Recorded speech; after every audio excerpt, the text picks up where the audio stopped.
He rolls out, pass complete at the 41.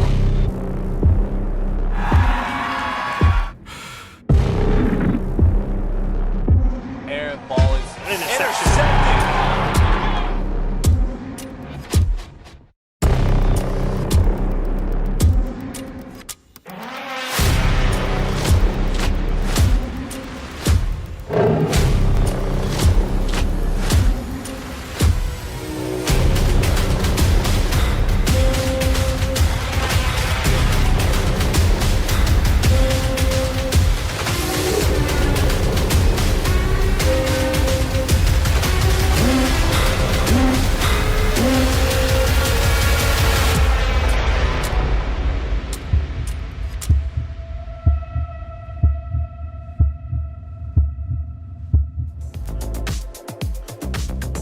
And a pleasant good evening, everyone. Live from Glynn County Stadium in Brunswick, Georgia. Robbie Ross joined by Coach Clinch. Coach Dre, Coach Clinch. Yeah. Dre.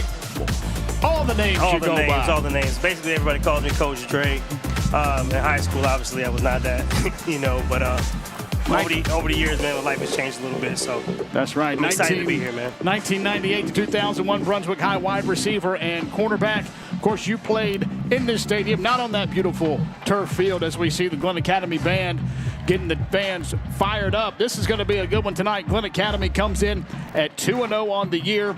Camden County at 1-1. Camden hosted Brunswick last week and lost 21-17 in a good battle down there in Kingsland. Glynn Academy went on the road about 15 miles up the road to Darien, took out McIntosh County Academy, winning that one 14-6. And of course, you saw week one here at Glynn County Stadium, Trey, a win 21-0 over Statesboro, where the Glynn Academy defense really shined that night. Yeah, they really did, man. I was really impressed with the linebacker they have over here, number 33, Peyton Parker. I mean, all over the field, man. Leads his team. You can tell he's getting all the calls in, making sure everybody's where they should be. And the secondary just flying all around, making plays all day. I think they had 4 picks that game. 4 interceptions. He had 15 tackles last week against McIntosh County up in Darien. And of course, Jeff Herron, the Camden County coach, always brings a tough, gritty football team, and they're going to see that wing T all night long.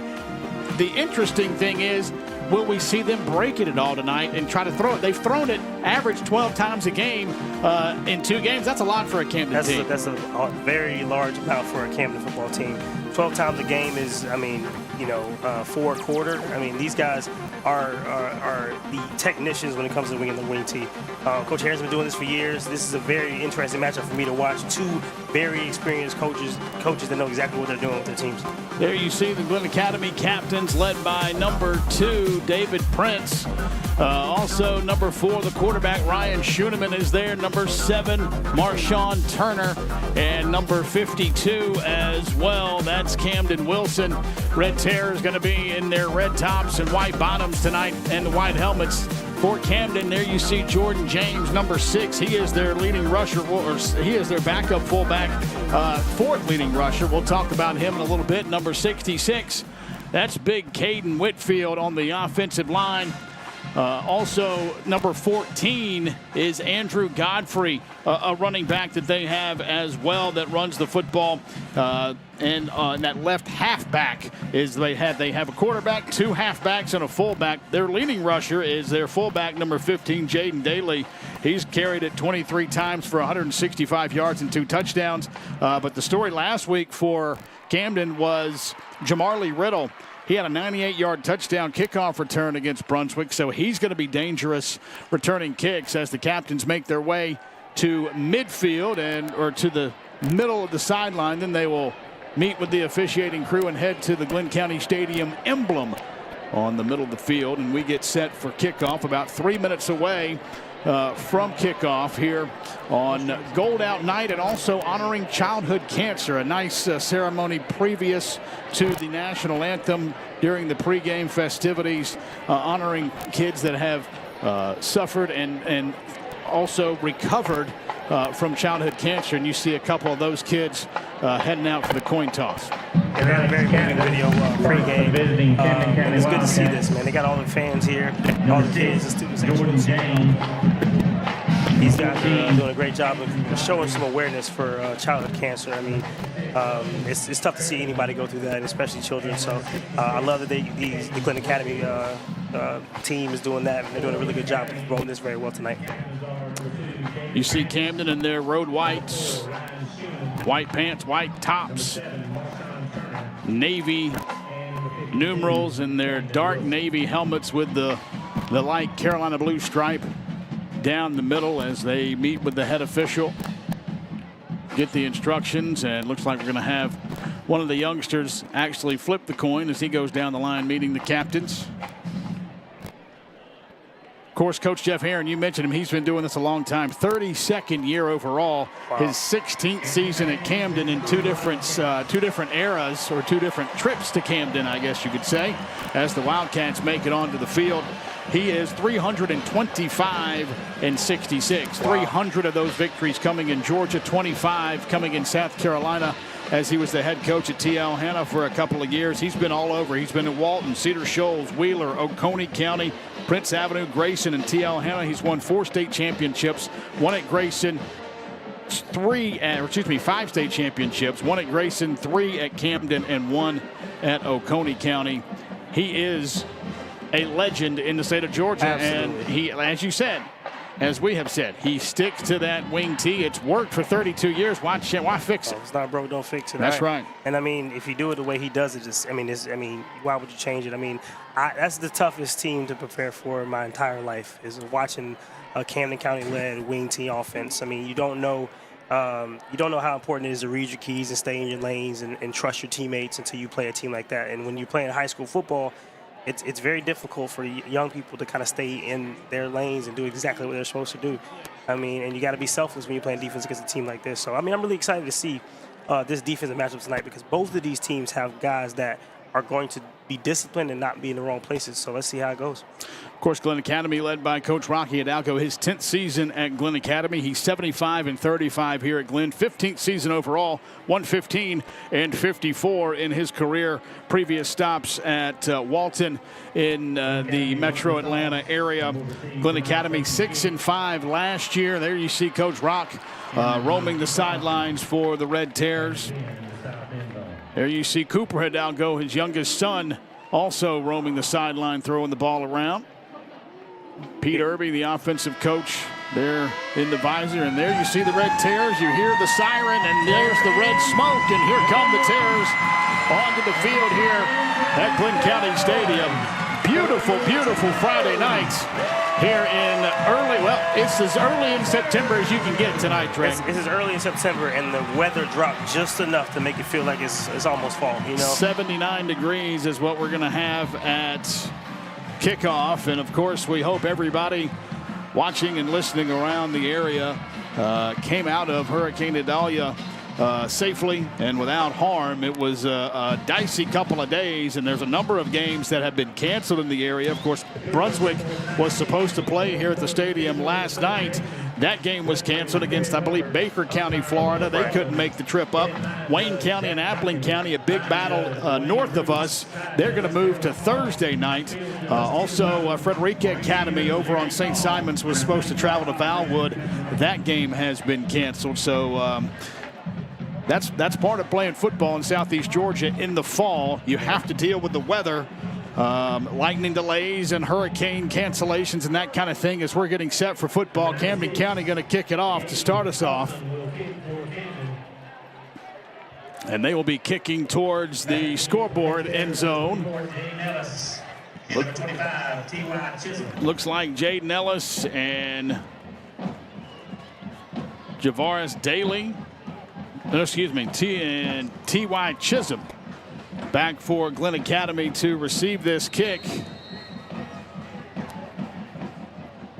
of Gabe Kaysen. Number 96 puts his foot into it. We're underway. It's going to go into the end zone for a touchback. Of course, in high school football, if the kickoff goes into the end zone, you cannot bring it out. It'll be first down, 10 yards to go for the Red Terrors, and it'll be interesting to see how Ryan Schoeneman comes out. Only his third game as a starter at quarterback, but he got a big weapon back last week in Greg Peacock. Yeah, Greg Peacock being back on this team is very, very good for the Terrors. He's dynamic playmaker. He can hit you in many different ways. So hopefully he gets enough plays to make an impact in the game today. Let's see how Schoeneman does, though. Devontae Lang is the starter in the tailback. He lines up deep in the backfield as Schoeneman is under center. Send a man in motion. And we got flags right off the bat. Going to be false start against Glynn. Zeb Jackson was in motion. So it'll be 1st and 15 from the 15. Not where you want to start. Absolutely not. You don't want to start going behind, especially with a good defense you're playing against right now. I mean, you got to figure out exactly how you want to move the ball. And unfortunately, they start off behind the 8 ball a little bit. But Greg Peacock's coming in the game right now. Let's see how they use him. Peacock checks in. Mike Torello checks out. Peacock last week, 12 carries, 40 yards against McIntosh County Academy. Snap, handoff right there, and not much. Maybe back to the line of scrimmage. Peacock gets maybe they can give him a yard, a gain of 1. As you see, big number Antonio Laws, I believe, if that's number 1 with his jersey tucked up, was there on the tackle. It'll be 2nd and 14 from the 16. Yeah, that's a great job of pursuit by number 1 there. I mean, he came downhill very, very aggressively and made the tackle there. But there's going to be a great defensive battle. We're going to see some great defensive plays from both sides of the ball here. There's a replay right here. You see the wash, and then number 1 cleans him right up there. Antonio Lewis, 20 tackles on the season coming in. Schoeneman, little pitch to number 9. He gets across up to the 20-yard line. That was Devontae Lang. Looked like it was going to be a handoff, but instead they just kind of pitched it. Yeah, I think it was supposed to be a counter, and the quarterback probably turned the wrong way. But it's okay. I mean, they turned it into positive yards, and that's the best you can ask for in that situation when you have a busted play. Gain of 4, be 3rd down and 10 yards to go from the original line of scrimmage to the 20-yard line. Peacock back in there as you see Schoeneman motioning to the sidelines for the play. We're just underway here, 10.5 minutes on a turning clock, high above Glynn County Stadium. 3 men now on the right side. Going wide right is Zeb Jackson. Schoeneman going to have to call timeout. Yeah, it looks like some miscommunication there. Couldn't really get everybody lined up properly enough time, and Rocky had to call timeout. Coach Hidalgo not happy about that, for, of course, having to waste a timeout, not even 2 minutes in. Yeah. We'll take a break, come back for 3rd down and 10 right here. No score early on.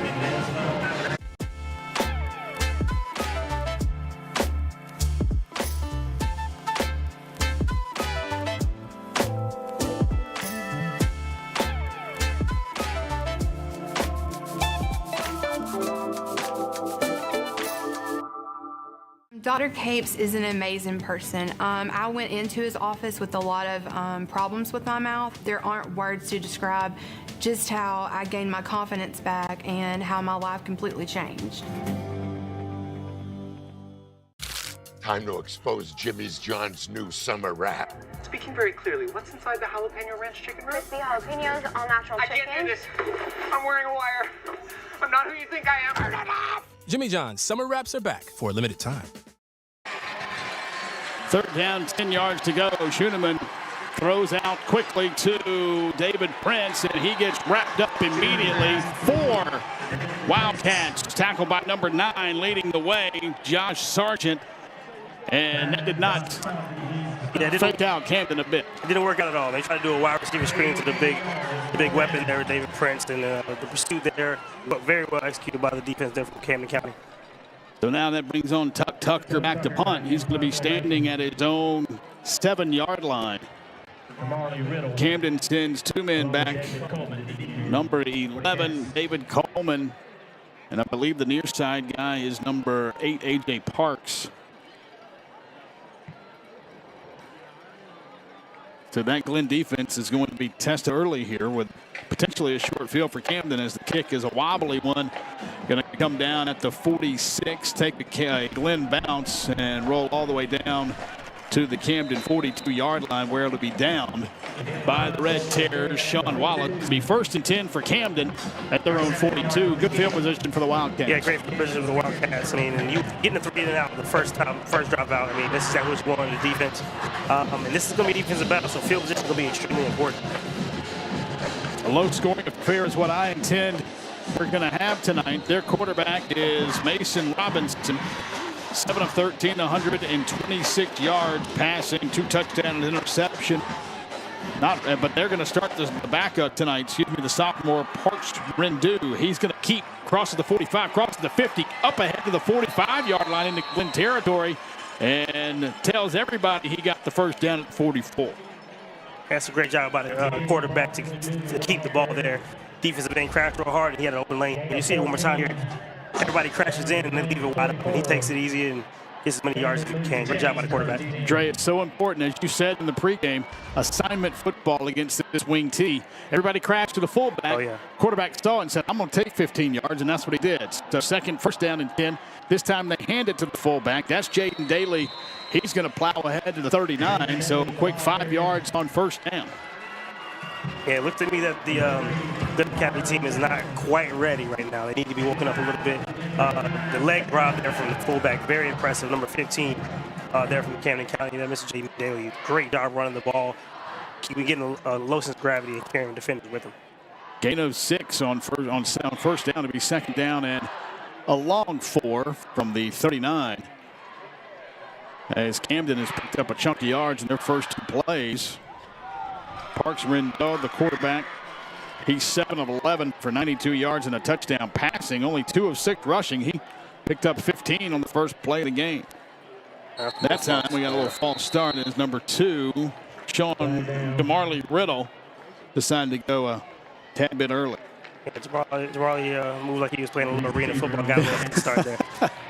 Riddle, he's a speedster. 98-yard kickoff return for touchdown last week against Brunswick. Also, 5 carries for 93 yards and a touchdown running the football in that right halfback position. He's lined up.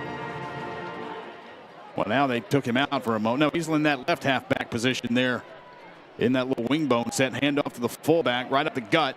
And he's going to get up to the 41-yard line. So, well, this is where it's interesting for me. We got 3rd down and about 5 yards to go. You got your wing tee. You only threw the ball 12 times, and that gives me the inclination that you might throw the ball here in this situation right here. You decide right now if you want to run it 2 times or you want to throw it 1 time. That's right. I don't see them punting from here. Oh, no. Regardless, play clock could be a factor. 14 on the play clock. They're just now getting the play in. Still in that flex bone set. Send the man in motion. They're going to roll out the throw. Throw back against the grain. Great nice play call. Pass complete. He had his blockers, but his blockers went downfield and left him to Nigel Cooper on the recovery. That's the great play right again by number 33, Peyton Parker there for the Glynn Academy Terrors. Recognized late and watch his pursuit after the play was over. He ran and got fooled and then came away making the tackle there at the end there. And good job on the Glynn defenders. They went underneath the 2 blockers. When he first caught that, I thought he was gone because he had a brigade out in front of him. Now they're going to go for it 4th and 1. And it's just going to be quarterback keeper right in the gut, and he's going to get it easily. So it'll be 1st and 10 by Rendu. Call it the 33-yard line. 1st and 10 for the Wildcats. A nice safe throwback screen they had the last play though. I like, if you're going to throw the ball, I like things like that where you're going to protect your team a little bit better than that. Very, very well designed play. Everybody was going to the right side and you throw back to the left. His blockers were there. They just went a little too soon. Yep. Rendu under center. Send that halfback in motion. He gets the handoff. He cuts back across up the middle, across the 30 into up to, I should say, the 27-yard line. That was Jamarly Riddle. That's a great run there by the run. That's the old buck sweep. The big staple there in the wing tee. A lot of people use that as a bread and butter. Get it to an athlete and they can make plays. And good job by the running back cutting it up, getting some yards there. Ryan Young on the tackle for the Red Terrors. 2nd down and 4. Buck sweep the other way. Oh, big hit right there. Big hit by number 33, Peyton Parker. That's what he does, man. Man. That's a football player. It really is. That was, I believe, Trevor Thomas or Jeremiah Bass. So they gain to the 26. They give him a yard. It'll be 3rd down and call it 4. Or 3, actually. They got to cross the 23 for a 1st down. 4:46 as this quarter's flying by. That's what happens when you have a running football team. They hand it off to the fullback. Ball on the ground. And it's going to be recovered by the Red Terrors. Recovered by Bruce Edwards. Right. Jordan James was the ball carrier. We'll look at replay to see who knocked it out, but Bruce Edwards was right there to pick up the fumble, and it'll be 1st and 10 for Glynn at the 22. Big play. Here it is. Let's watch it one more time here. We got a direct handoff to the fullback. He takes it up, sees green grass, and another tackle again by number 33, Peyton Parker. Ball comes loose, and Bruce Edwards falls on it. Great job by the Terrors of standing strong there. 2 big hits in a row by Peyton Parker, one forcing the fumble. That was recovered by Bruce Edwards. It's 1st and 10 for Glynn. At their own 22, they hand it off And up the left side he goes, trying to get to the 25. Doesn't quite make it to the 24-yard line. Was Devontae Lang. Tackled by number 29, Malaki Mawan. Devontae is turning into their lead back here, getting a lot of carries from the get-go, and he's their finisher as well. So 2nd down and 8, just a gain of 2. 2nd and 8 from the 24. 4 minutes left here in the first quarter as the clock rolls early on. No score between Glynn and Camden. Play action. Schoeneman keeps, going to throw downfield. Has a man wide open, overthrew his intended receiver, Sean Wallace. Great play design. I mean, got the matchup you wanted, got the line you wanted, and Schoeneman threw it on the line instead of putting some air in the ball. He puts some air in the ball, lets the receiver run under. That's a touchdown there. But, you know, first year quarterback, you know, it's going to happen. You make mistakes like that in the game. What you do after that is what's important to me. So it'll be 3rd down and 8 for the Red Terrors at their own 24-yard line. Schoeneman had plenty of time, and Wallace had his man beat. So 2 men split wide right, 1 man wide left. Schoeneman takes the snap, quick throw, and at the feet of Bruce Edwards. That'll be incomplete. It'll be 4th down and 8, and Glynn will punt. It's not exactly what you want to do for your Glynn Academy there. You want to get at least 1 first down, give your defense a break. They've been on the field for a very long time there. So, unfortunately, we couldn't get a first down and get them off the field. But field position is very important right here. Let's see what happens on the punt. Number 2, Riddle and David Coleman back to receive for Camden. Snap a little low, a little rugby rotating kick, and it's a pretty good one. Going to come down to Riddle. Riddle, right side, 45, 40, 35, 30, 25, 20, inside the 20, down at the 18-yard line, and he did it last week against Brunswick. A 98-yard kickoff return for touchdown, and this time he fielded at the 45, so that's a 20, 30-yard punt return that has Camden in business at the 18. Yeah, you see the replay here. And once he gets the edge there, I mean, it's nothing but green grass. Great job by 25 coming and making the play and keeping it from getting to the end zone, but an amazing return by number 2, Jamarly Riddle, who we already highlighted earlier today. And we have another timeout, officials timeout, water break. All right, we're going to look at some socials real quick, guys.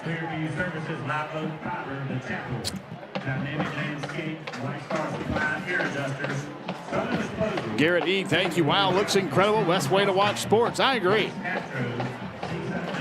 Let's go rock out number 10. She lost. Say. Let's go Glenn. Dayton Jackson. Let's go Glenn with a heart. Peyton Parker is a dog. Absolutely. I agree with that. Absolutely. Peyton Parker, man. You got a fan of me. Next game, I'm probably going to find me a number 33 jersey to wear. There you see Camden with the mandatory water breaks, 1 1/4. 3:31 to go in the first quarter. No score so far between Glynn and Camden. But Glynn is in great position here, 1st and 10 at the 18-yard line after a fantastic return by Jamarly Riddle. So now looks like we're going to see Mason Robinson, the senior quarterback, 6'1", 165, come in for Camden. Maybe they're alternating series. We'll see. Maybe Coach Herron just sticks with a hot hand. Little counter handoff to Riddle. Riddle stays on his feet. Riddle makes a move, goes to the end zone. Touchdown, Camden. Touchdown, Jamarly Riddle, and what a run by that young man. That's an old school reverse there. That's great footwork by the quarterback there. I think that's probably why he was in the game if you think about it. And amazing job by the runner there. I mean, making guys miss and keeping his legs turning to get in the end zone. 18-yard run by Riddle.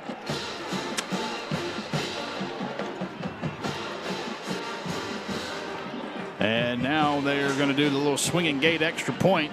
The kicker is number 96, Gabe Kaysen, he's 4 for 4 on extra points this year. Puts it up and through with the right foot. 3 minutes, 20 seconds remaining in the first quarter. Your new score, Camden County 7, Glynn Academy 0. We're coming right back.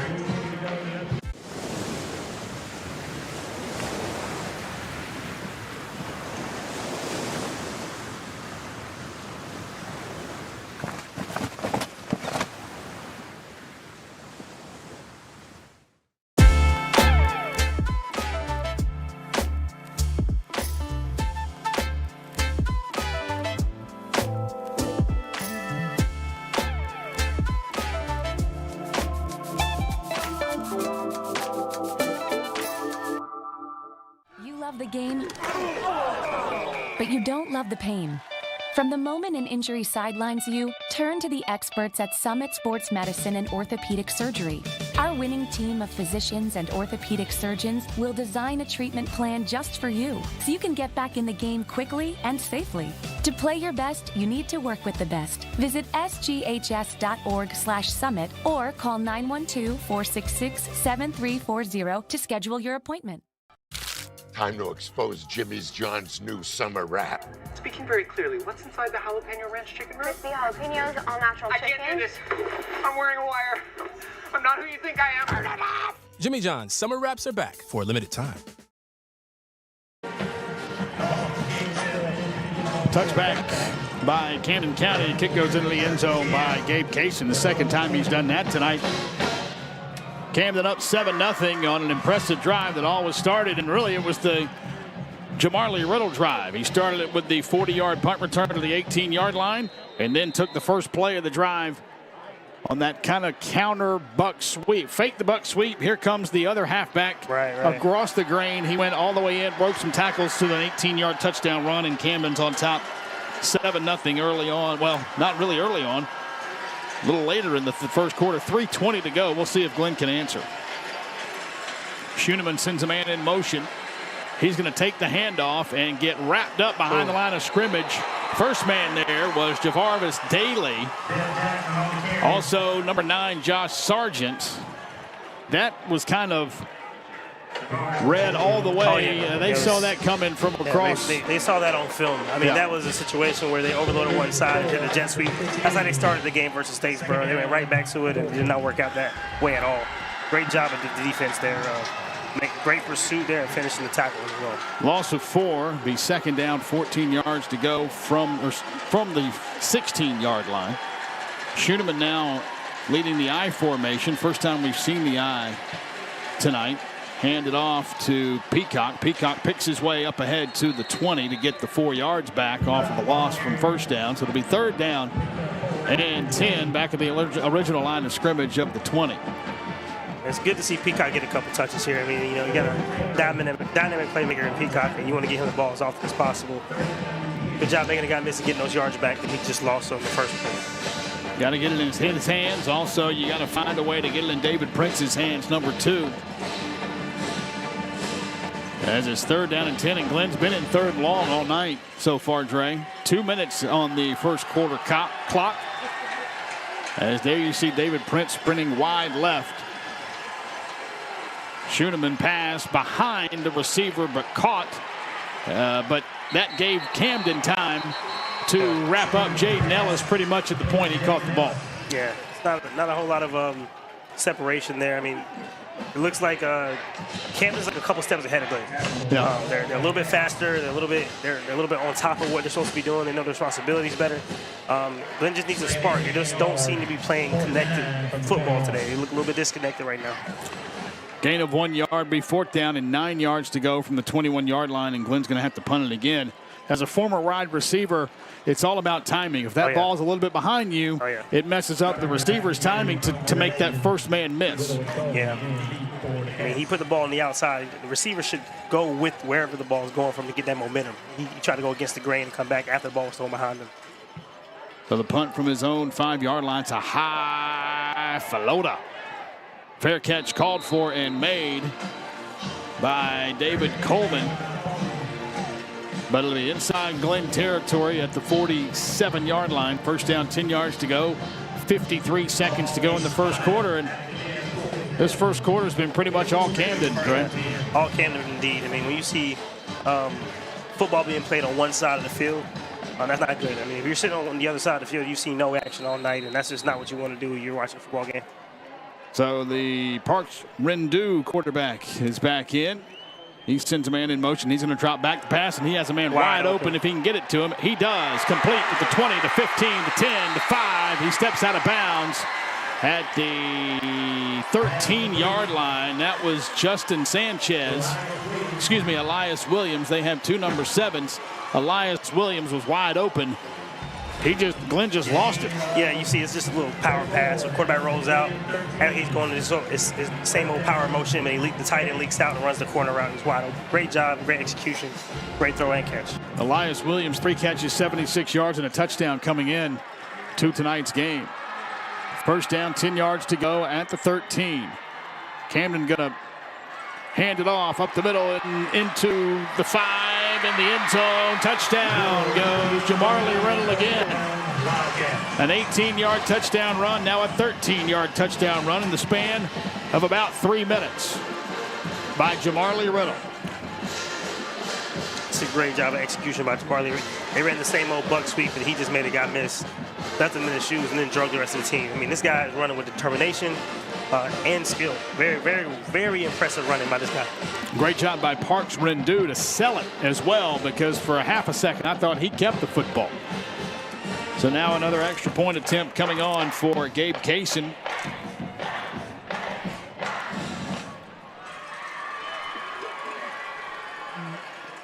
Snap a little high, gets it down, kick is up, and it is good. So with 36 seconds remaining in the first quarter, it's now Camden 14 and Glynn Academy 0, I should say, as we'll keep it here. Getting set for the kickoff. There you see some more comments. Go Cats. Camden getting some love on the stream tonight. Camden all the way. There's Big Peyton. He's owed a lunch. Hey. Oh, that's nice. How do we get lunch? We got to talk to our team. Yeah. Road number 24 there. Thank y'all for chiming in. Continue to do so. So now for Glynn Academy, it's time to kind of regroup a little bit maybe, and obviously have not fell behind by more than 2 scores this year. Right. Led Statesboro throughout, and also was only led McIntosh 6-0, and then scored the next 2 touchdowns to win that one 14-6. So see what they're made of here in the early goings, down by 2 scores. And once again, Mr. Kaysen puts it in the end zone for a touchback. Talk about that for a minute, Dre. That is such a weapon. Huge. To know every time as a defensive coordinator your defense is going to be on the 20-yard line and the offense is going to have to go 80 yards. Oh, yeah, and then you don't want to ever get in a situation where you allow a big return. And you don't even have to worry about if you have a kicker who kicking in the end zone, because in high school, you can't return it anyway. So that's a huge weapon in high school football. If you got a guy like that, you're setting your team up for success for sure. So we'll see what Ryan Schoeneman and the Terrors can do on offense here. Have not accomplished much tonight.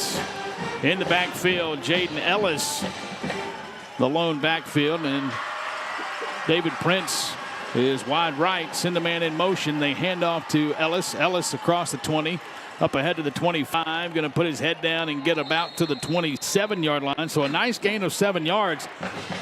First positive yardage gained on first down all night. I think that's going to be the key for Glynn. Exactly. That first down execution hasn't been quite sound. They look a little bit uneasy and not knowing where they're supposed to be, but a great job of vision and running there by the running back there, getting that 7 yards.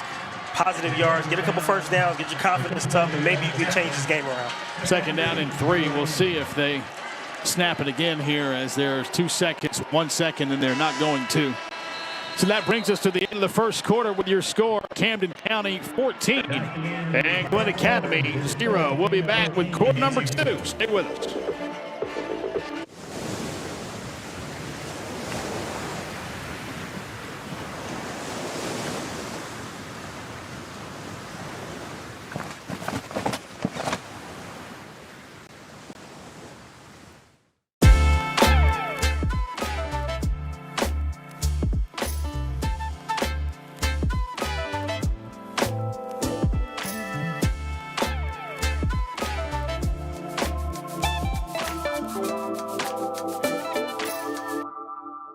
Dr. Capes is an amazing person. I went into his office with a lot of problems with my mouth. There aren't words to describe just how I gained my confidence back and how my life completely changed.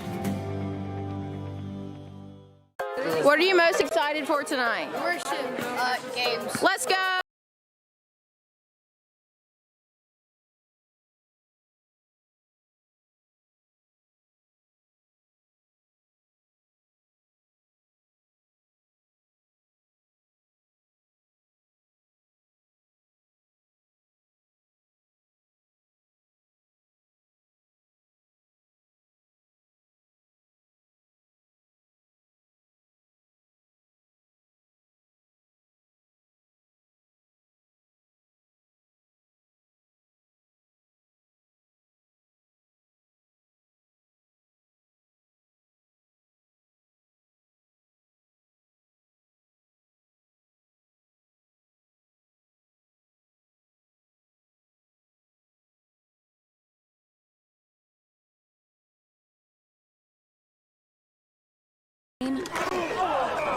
But you don't love the pain.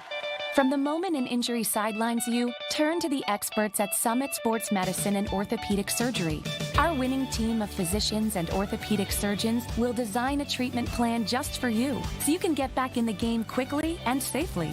To play your best, you need to work with the best. Visit sghs.org/summit or call 912-466-7340 to schedule your appointment. Time to expose Jimmy's John's new summer rap. Speaking very clearly, what's inside the jalapeno ranch chicken wrap? Crispy jalapenos, all natural I chicken. can't do this. I'm wearing a wire. I'm not who you think I am. Jimmy John's summer wraps are back for a limited time. 3-yard loss after a gain on first down brings up 3rd down and 6 for the Red Terrors. So kind of a 2 steps forward, 1 step back situation for Glynn, but they are in shotgun here on 3rd and 6. Need to pick up this first down. Schoeneman takes the snap, throws to Prince on the left side, complete to the 37-yard line, knocked out of bounds by Derek Taylor, but there is a flag thrown right as the snap was made. So we'll see. That's going to be, what, illegal shift against Glynn, I believe? Yeah, illegal formation. Yep. They didn't have the right amount of guys on the line. This is lining up issues. You know, you don't want to make mistakes that are going to cost your team, and it looks like they're just making simple mistakes. They're not quite focused enough, and I can tell by the frustration from Rocky that, you know, it's got to get fixed soon. So great play call, picked up the first down, but it'll be 3rd down and 11 now, back at the 19-yard line. So we'll see what Schoeneman can come up with here for his Red Terrors to kind of get them out of the shadow of their own goalpost a little bit as well. As we're just underway here in the 2nd quarter. There you see Prince wide to the near side. That is going to hand it off to that Peacock, and he got wrapped up in a hurry and is going nowhere but backwards. A little conservative there on 3rd and 11? Extremely conservative on 3rd and 11. I mean, or are you trying to, you know, kind of catch Camden sleeping with your stud? Maybe he'll pop something. yeah, I mean, you know, sometimes, you know, you put your hand in the playmaker's hand, but we have missed assignments there. You saw the gentleman who was there, the lineman, he wasn't even touched him. You got an untouched guy coming in the backfield who's going to be pretty destructive. But, I mean, they're not quite executing properly. I mean, you know, sometimes you just decide you don't want to get too far back, though. 4th and 13. Glynn punting again to Reed, or to Coleman and Riddle, and this time it's going to be Coleman at the 48. And he's tackled immediately by, guess who, Peyton Parker. Slammed to the turf, and maybe that'll light a fire under the Red Terrors. So a 2-yard return, but once again, Camden begins a drive in Glynn territory. Yeah, this is a frustrating day for the defense. But you can see Peyton took a little frustration out on the returner there with a great tackle. He's definitely the heart and soul of this team on defense for sure. Let's see if they can get any turnovers or anything like that. I think that's the spark that the Glynn Academy team's going to need, is a turnover. So now we go back to Mason Robinson, the senior quarterback, and he's in the gun. It's the first time we've seen that tonight from Camden. Send a man in motion. Going to hand it off. Across the 45 inside the 45. Yeah, like not used to seeing a read option from Camden County. Yeah. Jaden Daly on the run. Picked up 4 yards, be second down and 6 from the 43. Now they're back in that wing T flex bone set. Send the man in motion, hand off to the first man through. No, they're going to keep it and throw, and it's caught. My gosh. Deflected off of the intended receiver, Justin Elias Williams, and then into the hands of Jonathan Stamos before tackled by Glynn Academy's. Let's watch this one more time. Gotta waggle. The pass is a little bit behind. Great defense there by number 24. Unfortunately, batted it right into the hands of the number 27 there for Jaden Ellis plus playing great defense on on Elias Williams. There you see second man. They tried to send the first man, nothing there. Second man through was Jamari Riddle, and he was met immediately by Trent Tankersley, and they exchanged pleasantries. Yeah, it's a great play by the Tank. Look at Tank comes through untouched, cleans his clock with a nice celebration. I like seeing the defense try to get the team around and get into the game, especially when you're behind like this. You need to spark some kind of way. Loss of 3 yards, second down, 13 yards to go from the 16. And now Camden in that shotgun again. Nope. Yep. He can't decide what he wants to do. 2 men split wide right. He takes the snap, throws, and it's going to be intercepted. Intercepted by Glenn's Marshawn Turner, and he's going to return it all the way back to the 42-yard line, 43-yard line, and that may be the spark that the Red Tears need. That's what I love to see. I'm going to go ahead and make this known. That's my little cousin. Great job, Marshawn. I love to see that. Great job, heads up ball. Good to see a good return. And I know a lot of his family is coming down from Atlanta and the Carolina. Especially one more time. Marshawn used to play the entire time. Stayed in his drop, and then he got as much yards as he could after that play. Great job, Marshawn. Love to see that. Senior defensive back with the spark that Glynn may need, and it's the best field position of the night so far by the Red Tears at the 43-yard line. Schoeneman leads his offense back on the field. Peacock, David Prince. Interesting to see Camden in this shotgun at all in that situation. I mean, you're ahead. It had been working, right. You know. It was working, but I don't know. There's Schoeneman. Nice play. Little pitch to Zeb Jackson, and tackled by number 11, David Coleman. Jackson gets about 5-3. Call it 4, second and 6 from the 47. But my question is, like you said, why does Camden jump in the shotgun? It was working. It doesn't make They're any up sense 14-0, and they were controlling the clock. You would think Coach Heron would want to run clock and get out of here as soon as you can and get back to Kingsland. I don't know if he was trying to appease a senior quarterback or what, but when you're in that situation, you're in your red zone. You got to go ahead and try to get as much yards as you can. If you can get a field goal, you got a great kicker. I don't understand why you take the points there. And off Peacock. Peacock across the 50, 45. One broken tackle away from taking it to the house, but that's a first down for Glynn, and I believe the first down of the night. It might very well be the first down of the night, but what I'm seeing right now is a team that's starting to believe in themselves. They doubted themselves early, and now they got the spark that they needed to move the ball. So this is a very big drive right here. If they turn this drive into some points, it would be very important for the Terriers going forward. First down, 10 yards to go for the Terriers at the 43. Handoff this time up the middle. Goes to running back Devontae Lang. And now Glynn kind of bruising their running backs against the Camden defense. Another first down, this time at the 33-yard line. And the Terriers are putting something together here with 7:15 to go. Yeah. In the second quarter. I like the use of the formations that I'm seeing. I mean, in that situation right there, the fullback of Mr. Lang there was hidden. He was right behind the guard. Nobody saw him. Got the ball quick. Now we're back in the shotgun. Let's see what happens here. Lang next to Schoeneman. Send a man in motion. Now Schoeneman's on throw it. across the middle into almost triple coverage. It's Prince. Look, yep. Prince is hobbling. Had Peacock, though. Ran a wheel route and was wide open, standing alone in the end zone. And Peacock hobbling off onto the sideline. That's not good. Yeah, quarterback already knew he wanted to go with the ball in that situation. Unfortunately, he missed an opportunity to throw a touchdown pass over to Peacock, but we're still good. Second down, you still call any play in the playbook, and you're in a position where you actually are across the 50 on your side. Let's see if they can get a first down here. Peacock in the backfield. Man in motion. Peacock gets and he's met immediately. Big number 1. Antonio Laws was not fooled.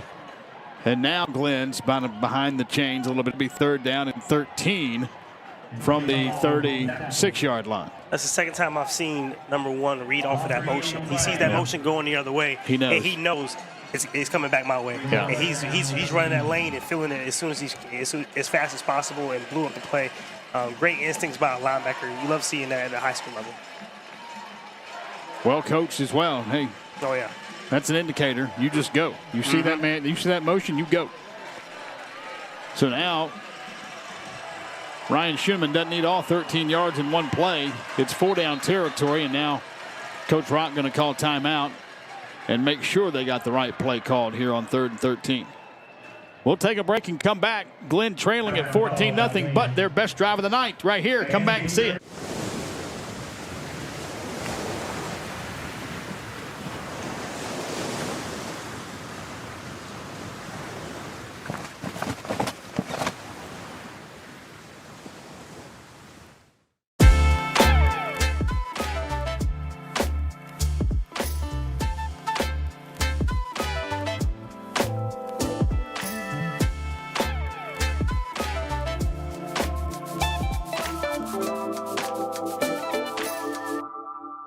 Dr. Capes is an amazing person. I went into his office with a lot of problems with my mouth. There aren't words to describe just how I gained my confidence back and how my life completely changed.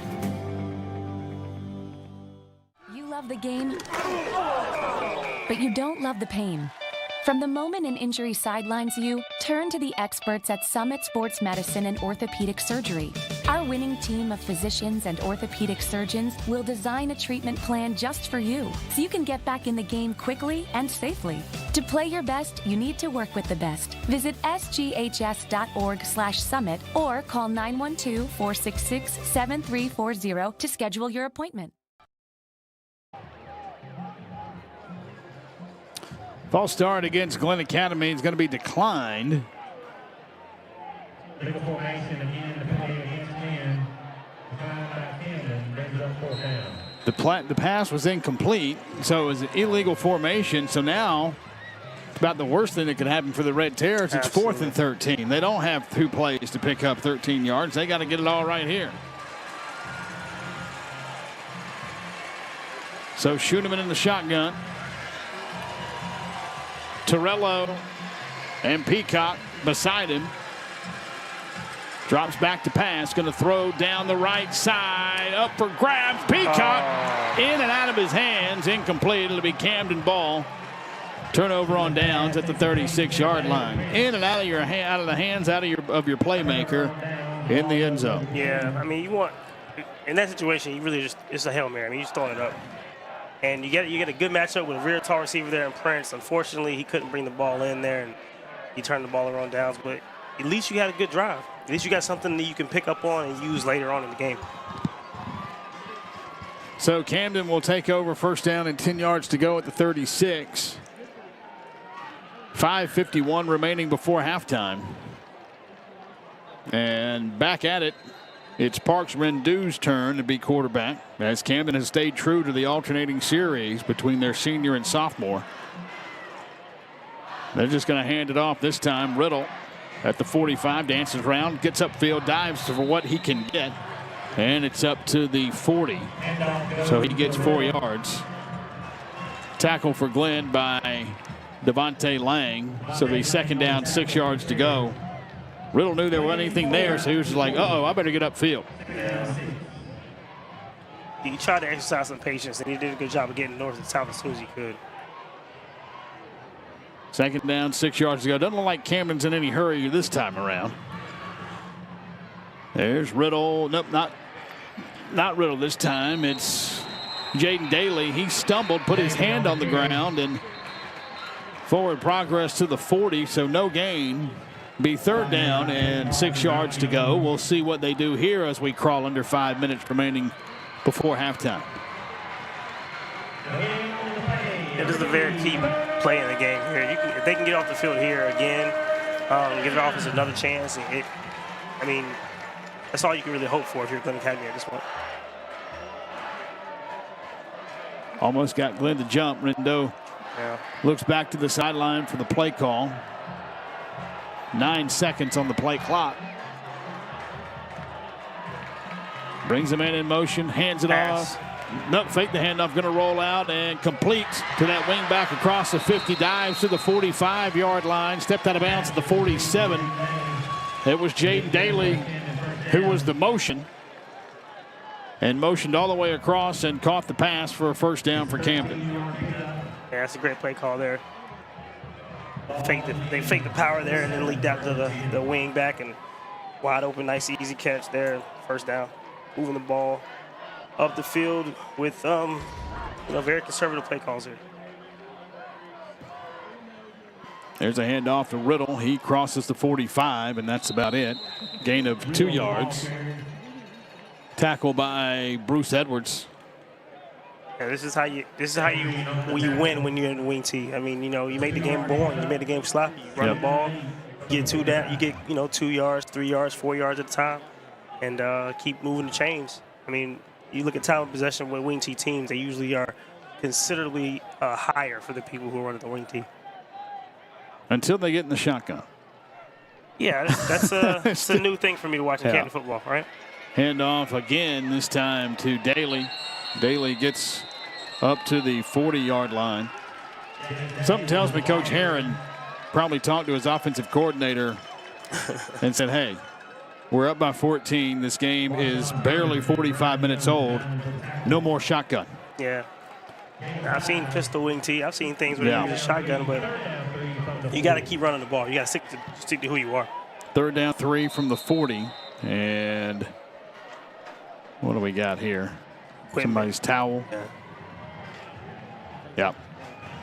Or a helmet malfunction, I think, by Ryan Young, maybe. Now a couple of substitutions. Yeah, it's just a helmet issue. So third down, 3 yards to go for Camden. Send him wing back in motion. He goes back. 12 seconds on the play clock for Rindu.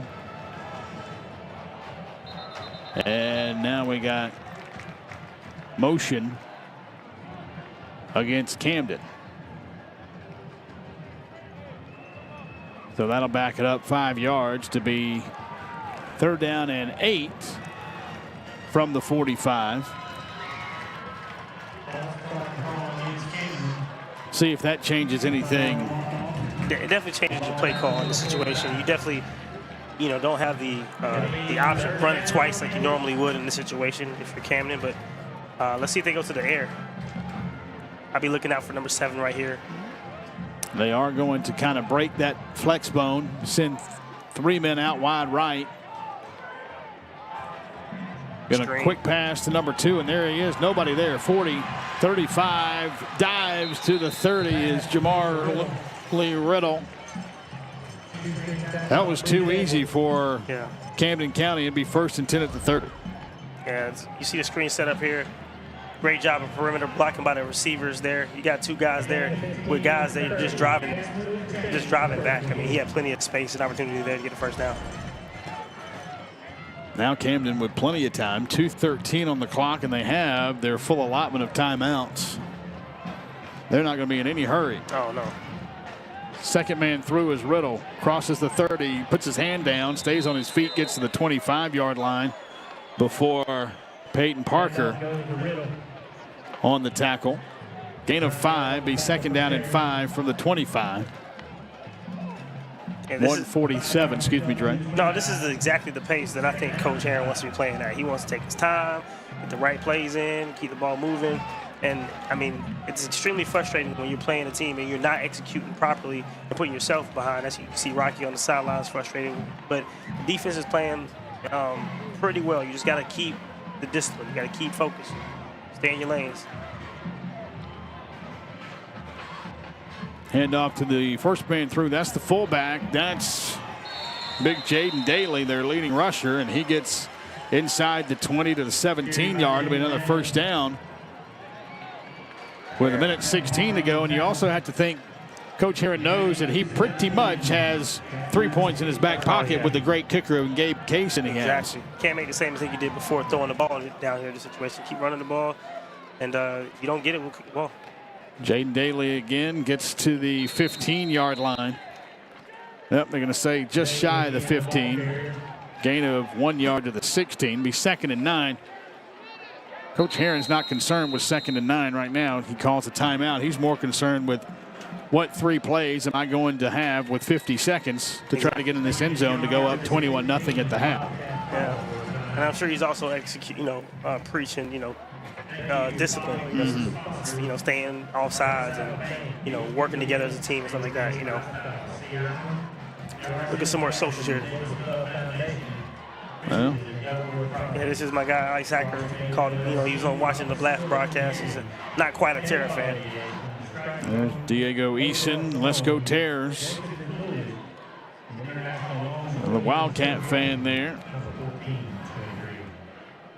Another Terror fan, Ice Hacker. Come on, Terrors. Yeah, we can, let's go 33 with Mikey Taylor. Like seeing the support for these young men. Yeah. Cams look great. They do. Great job by our camera operators. I agree. Absolutely. Everything looks great. All right, let's see what they come out after this timeout with. I think this execution right here is how you put a game away right here. Well, you got 50 seconds. You got 2 timeouts, so the clock is not going to kill you if you're Camden. Right. Not even a concern. Rendu under center. Hands it, double handoff across inside the 15 down to the 11. It was a handoff to Jamarly Riddle, who then handed it off to Andrew Godfrey. And he gained down to the 11-yard line. Clock ticking, 34-33. So it'll be third down and call it 4 yards to go from the 11. Normally in the situation, the coach would give you 2 plays out of the timeout. So it looks like these guys are already ready for the second play. 20 seconds on the clock. Going to throw, back corner of the end zone. Caught, no, incomplete. Riddle says, I got it. Yeah, Elias Williams says, I got it in my hands, Mr. Official, but I don't. Yeah, well, I mean. That was close. It was good, but there's a number 7 on the other side, my cousin, Marshawn. Yeah, that's right. Great job of staying with the play. I mean, as a corner, and you're on the island by yourself, it's only up to you to make that play. That's not easy for anybody. Toughest position to play on the field is cornerback. I know it. I know little cuz knows it. That's a great play by him. Very proud to see him make a play like that. So now, interesting situation for Camden. 4th down and 4 yards to go from the 11. What do you do with 14 seconds left? You had an opportunity, Dre, with 2 plays to put this game away, and now you're looking at the opportunity. If you don't kick a field goal here, you may come away with no points and give Glynn momentum going into halftime. Yeah, but I think you let the kicker kick. I mean, this gentleman has shown me so far that he is experienced. He knows what he's doing. And if you can get points right here, it's a big deal, especially when you get the ball in the second half. So putting points on the board is really, really important. I wouldn't risk anything else. As you see Coach Herron talking it over with his offensive unit. There's Rocky talking it over with his defensive unit and his defensive coaches. Trying to get a stop to keep it within a 2-possession game. Yeah, I'm looking at Coach Herron here. I don't see him talking to, I don't see the special teams. I don't see special teams. It's like that's just his offense. I see Yeah. 15, I see 2, I see 7, I see his offense out there. Let's see if they go out here and go for it. But then again, you don't really talk to kickers. Kind of like talking to pitchers in baseball. You don't really talk to kickers. You don't want to jinx them. That's right. That's right. But it looks like the offense is nope. It is going to be kick. That's the field Bryson Osgood. It's not going to be Gabe Kaysen, though. So that's interesting. The backup kicker is going to attempt a 28-yard field goal. Interesting. Snap is good. Kick is up, and kick is good. Up and through, yeah. So with 9 seconds remaining in the first half, Bryson Osgood puts Camden up 17-0. We'll come back with the final 9 seconds of the half after this.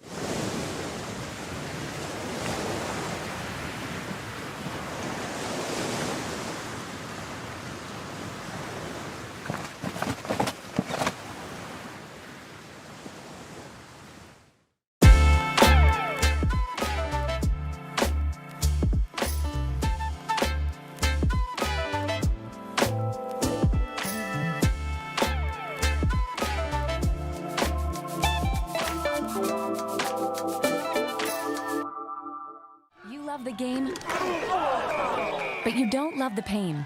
From the moment an injury sidelines you, turn to the experts at Summit Sports Medicine and Orthopedic Surgery. Our winning team of physicians and orthopedic surgeons will design a treatment plan just for you, so you can get back in the game quickly and safely. To play your best, you need to work with the best. Visit sghs.org/summit or call 912-466-7340 to schedule your appointment.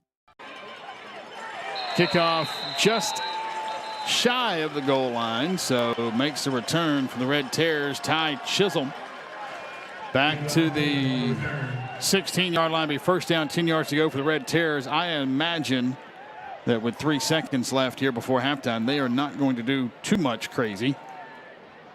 Nah, I think they'll probably just kneel on it. I mean, if you want to hand it off to a running back or something like that, I don't mind, but yeah, you don't want to dig yourself in a deep situation.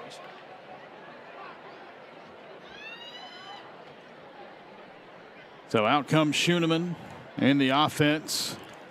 Peacock going to be in the backfield.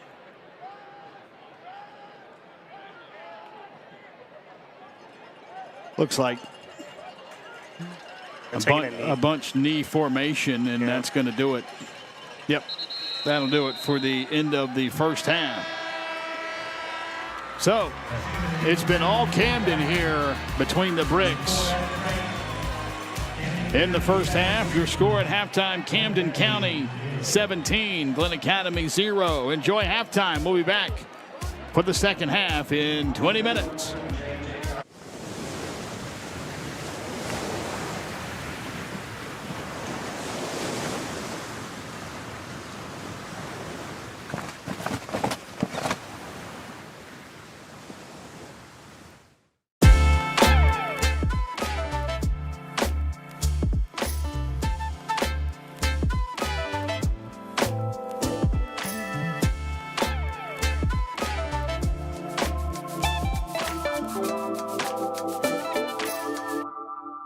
Dr. Capes is an amazing person. I went into his office with a lot of problems with my mouth. There aren't words to describe just how I gained my confidence back and how my life completely changed. What are you most excited for tonight? Worship games. Let's go!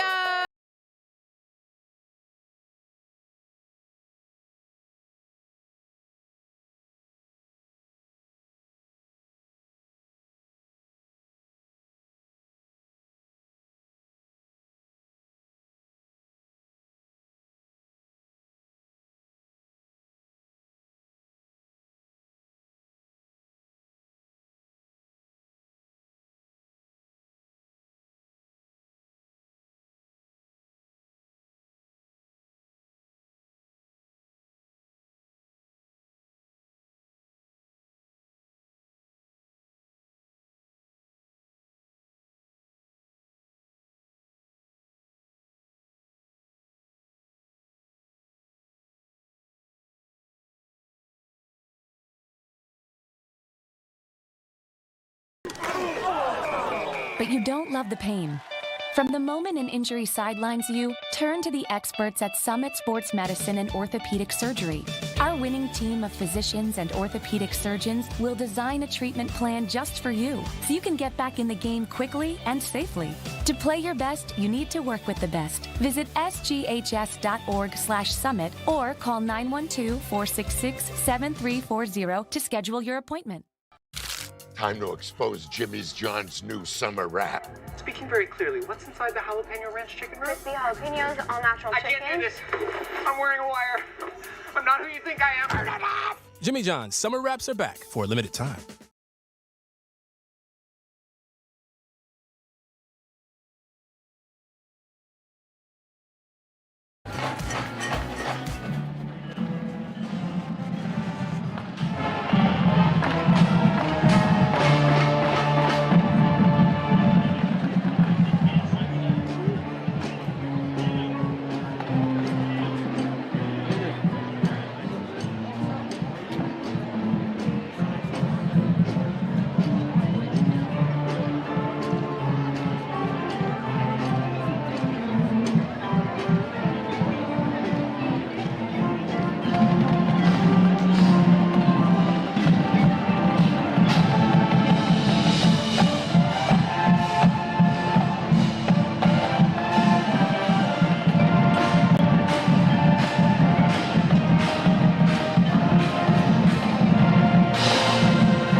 Wildcat fans, thank you very much for what you do.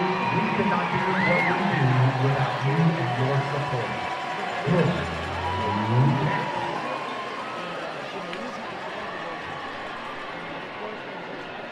My name is Curtis Sumlin. I'm the president of the Glynn County Market. One of the core values of Prime South Bank is commitment to our local community. We take great pride in helping student athletes find their prime. We're pleased to sponsor Terrell's football. From all of us at Prime South Bank, we hope you enjoy the game tonight. Go Terrors!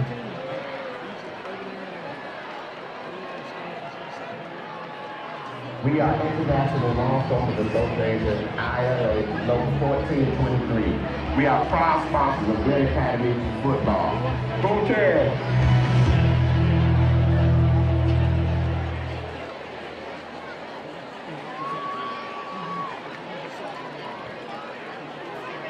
Ladies and gentlemen, on behalf of Mr. Matthew Blackstone, Principal of Glynn Academy High School, and Dr. Scott Spence, Superintendent of the Glynn County School System, we proudly present the pride of the Golden Isles, Glynn Academy Marching Band.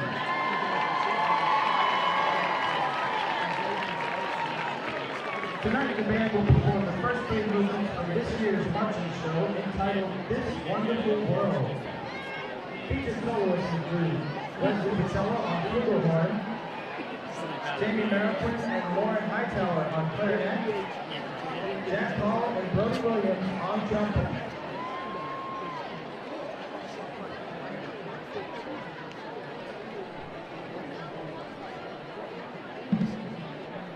Drum Rangers, Grayson Sutton, Corey Watkins, and Holden Couturier. Is your band ready?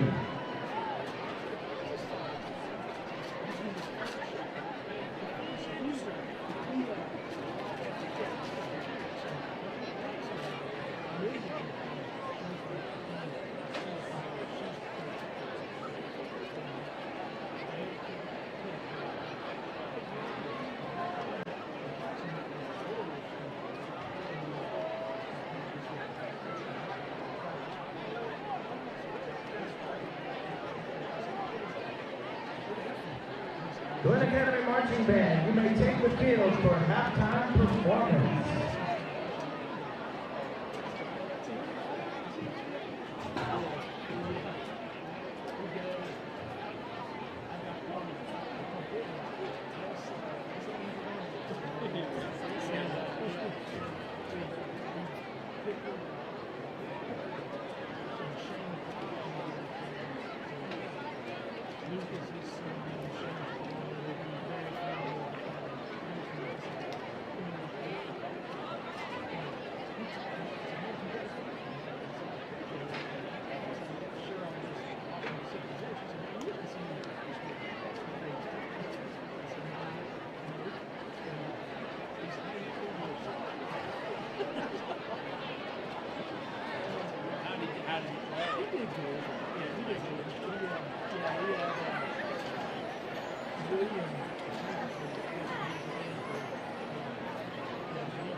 He played center.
by the end, I was like, I got it. I said I love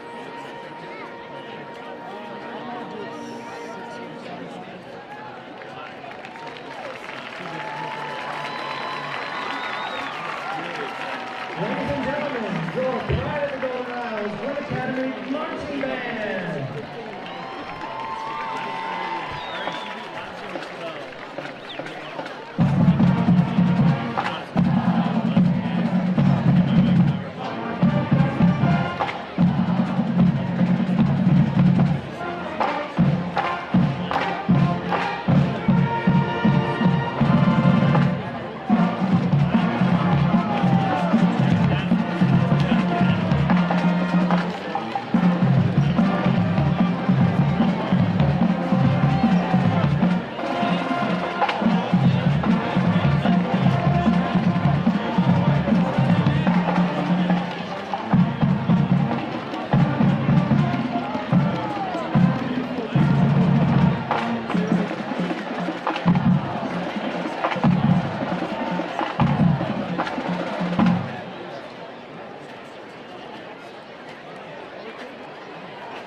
Dr. Capes is an amazing person. I went into his office with a lot of problems with my mouth. There aren't words to describe just how I gained my confidence back and how my life completely changed.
But you don't love the pain.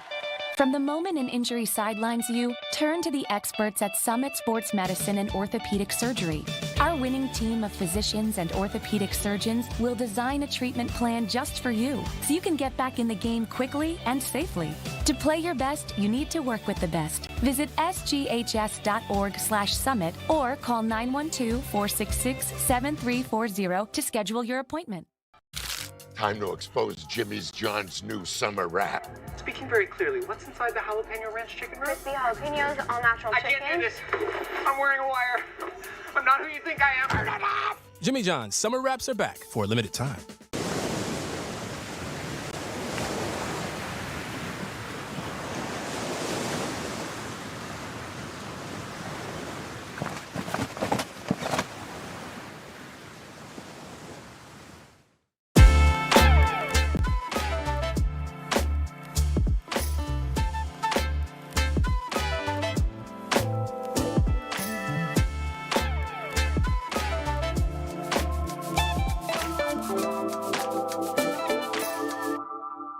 Dr. Capes is an amazing person. I went into his office with a lot of problems with my mouth. There aren't words to describe just how I gained my confidence back and how my life completely changed.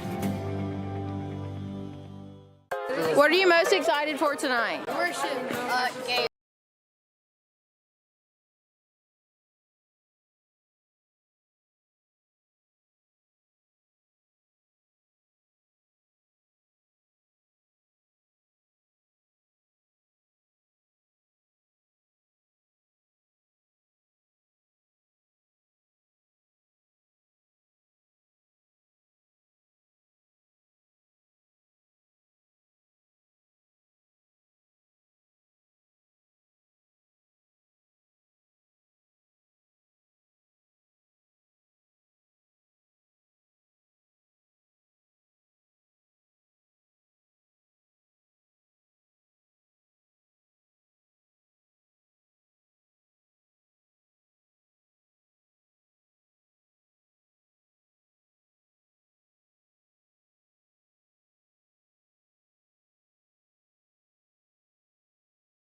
When an injury sidelines you, turn to the experts at Summit Sports Medicine and Orthopedic Surgery. Our winning team of physicians and orthopedic surgeons will design a treatment plan just for you, so you can get back in the game quickly and safely. To play your best, you need to work with the best. Visit sghs.org/summit or call 912-466-7340 to schedule your appointment.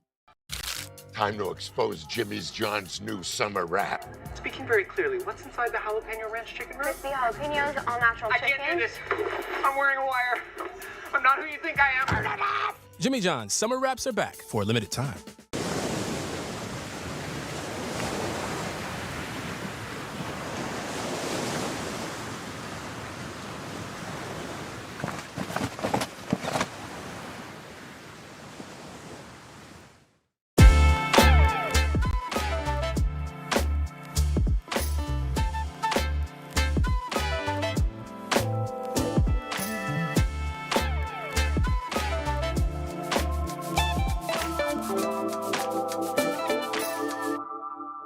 Dr. Capes is an amazing person. I went into his office with a lot of problems with my mouth. There aren't words to describe just how I gained my confidence back and how my life completely changed.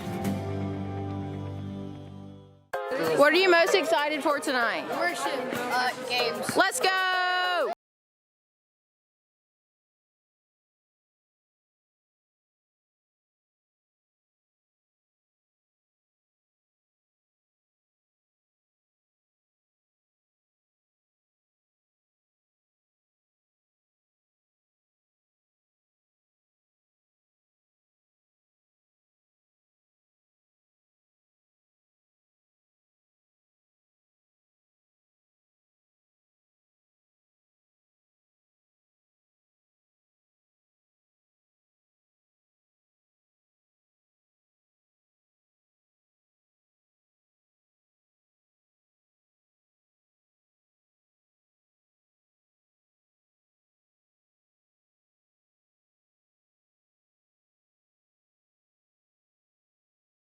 Back to Glynn County Stadium, there you see the Glynn Academy gold out in the student section tonight.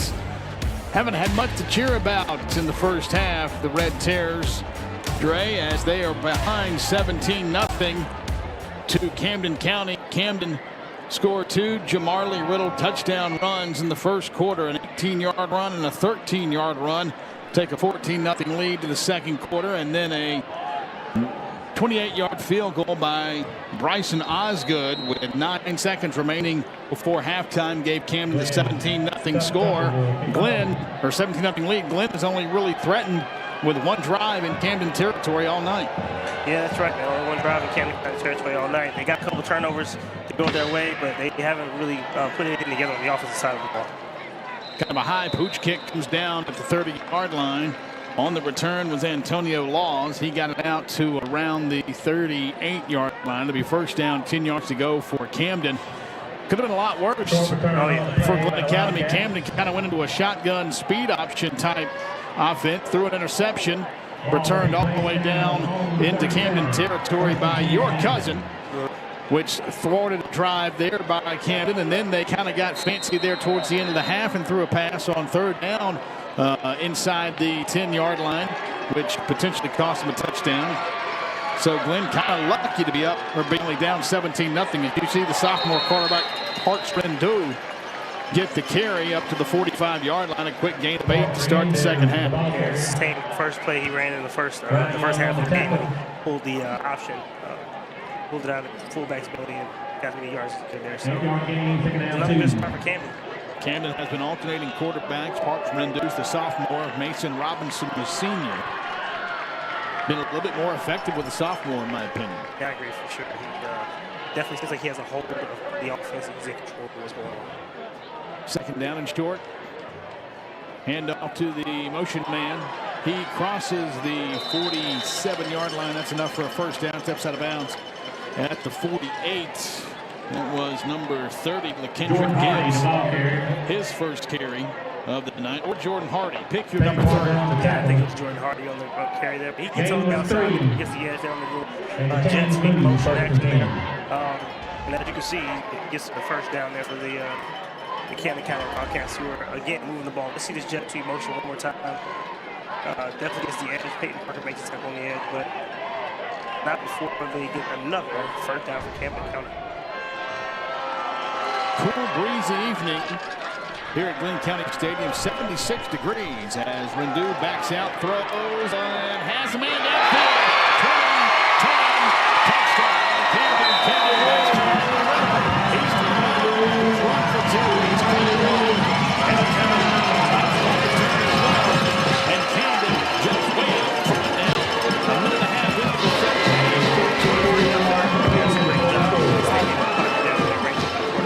Sets his feet, gets the turnaround on his great pass on his shoulder there for Jamari. He has another touchdown. That's 3 touchdowns for the day. He is doing it all. Can't be. 48-yard touchdown pass from Rendu to Riddle. And there's now Gabe Kaysen on for the extra point attempt.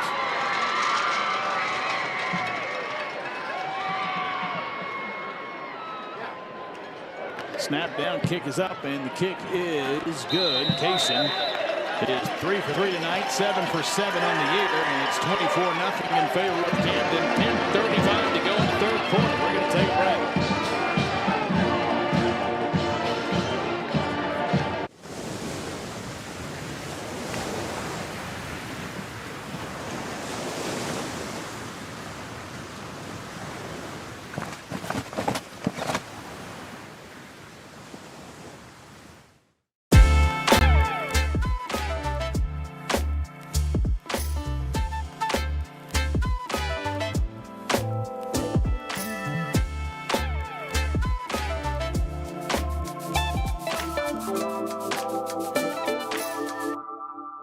Dr. Capes is an amazing person. I went into his office with a lot of problems with my mouth. There aren't words to describe just how I gained my confidence back and how my life completely changed. There you see Gabe Kaysen, senior kicker for Camden County. He's 3 for 3 on extra points tonight. And puts his foot into it. And this is going to be just shy of goal line. Comes down 15-20 across the 20. Aiden Ellis to the 22-yard line. Glynn will take over. First down, 2 yards to go. And to say that the Terrors need a spark is quite the understatement, Brett. Oh, absolutely. I mean, you don't. It's no great situation. You definitely got to make something happen. Camden County, let's go, boys in blue. It's Lynette Jackson here on the social. Y'all keep telling us these comments. Here we go. Use power defense. Maybe that's really funny. All right. That's still a few weeks away, isn't it? Yeah. Let's go, Terrors. I'm from college. And, yeah, I mean. Pass by Schooneman. It's incomplete. Just short of Rollins being second down and 10 yards to go. What kind of offense really is not getting any rhythm at all. Brings up second down 10. And it's unfortunate for them there. Schooneman has to keep working. I mean, you know, his footwork is a little bit sloppy. He's telegraphing some passes, but I've seen him better in front of the game. He just got to get on this team on the field. High formation now. Man in motion from left to right. Hands it off to Peacock. Peacock straight up the gut. Dragging Wildcats looking across the 30 to the 31-yard line. Greg Peacock on the carry. Late flag on the play. Face mask will come into play.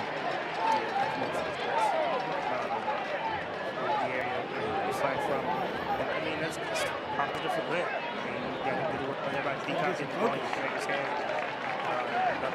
The first down here. The game was 9 to 31. It's been few and far. Face mask call against Camden. Gain of 9 on the run. A 15-yard walk-off. On for the personal foul. Ball on the 46. It's a strike zone first down. 46-yard line. The announcer, Kevin Price, hasn't had an opportunity to give that first down spot to much left. It was there. Quick handoff to Glynn through. Maybe gets a yard. Back to that play right now in the game. When they kind of hit the fullback. Lane, the ball carrier. And we are on the play. From the 47.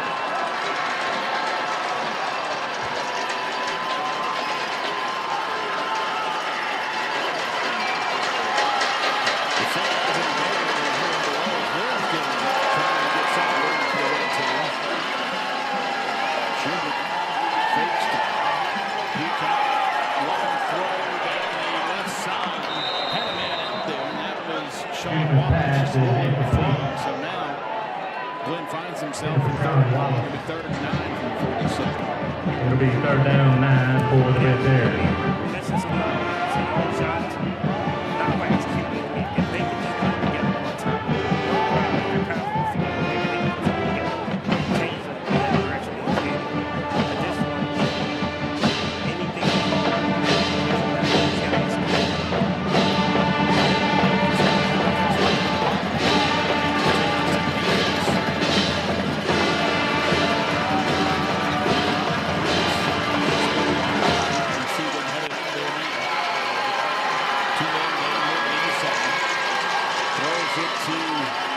Peacock crosses the 50, dives ahead to the 46-yard line. Going to be short. Got to be 4-down territory for the Terrors here. It'll be 4th and call it 2. They need to cross the 44 to keep the drive alive. Well-designed play, getting in your playmaker's hands on the edge.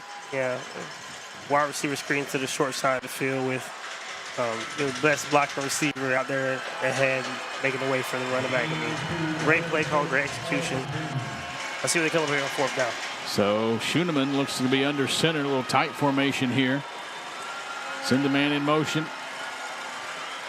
Yeah, they're going to try to draw him off and call timeout. Is that what they're doing? Yeah. Coach Rock calls timeout.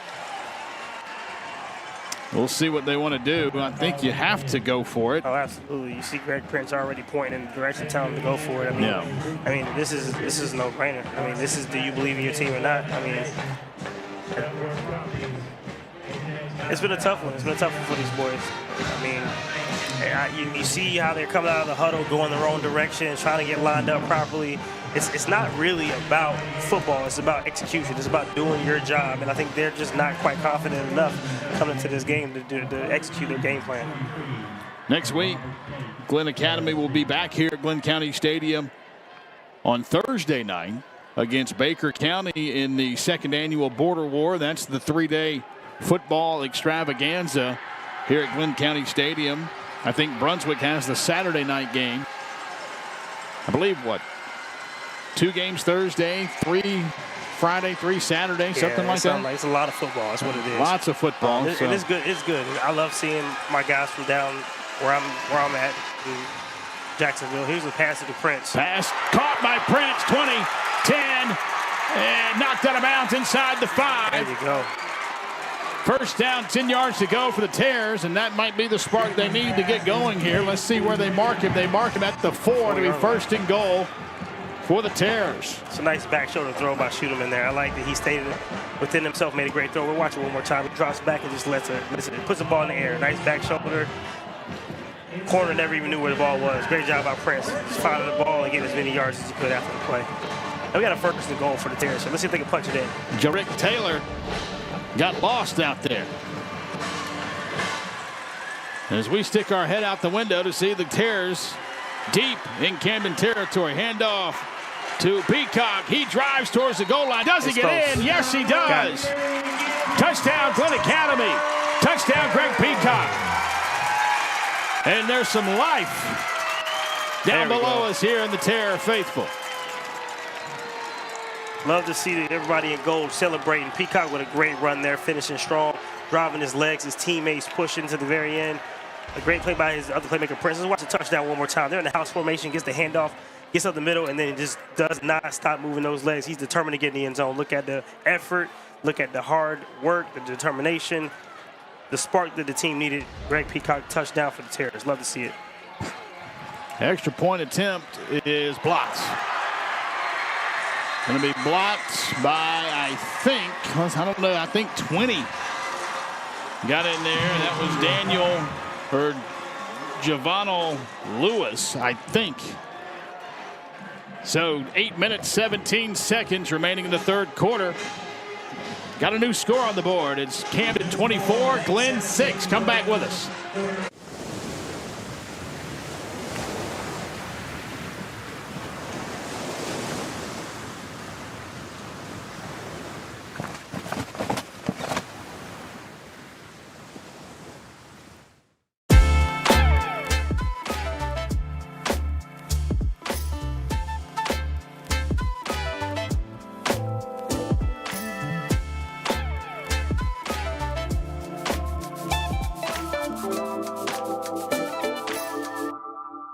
Dr. Capes is an amazing person. I went into his office with a lot of problems with my mouth. There aren't words to describe just how I gained my confidence back and how my life completely changed.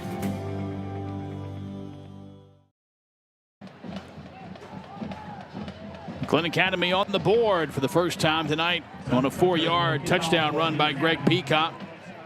Yeah, love to see it, man. We got ourselves a game finally. Let's see what the Terrors do here. Little onside kick. Got it. Gets the bounce, and it's recovered. 10 yards. You make it 10. Did we have a flag? Seemed like everybody kind of stopped for a minute. It was recovered.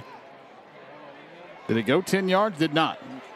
Kicked it off from the 40, and Glynn Academy's Marshawn Turner picked it up at the 49. Look at Rocky's not happy.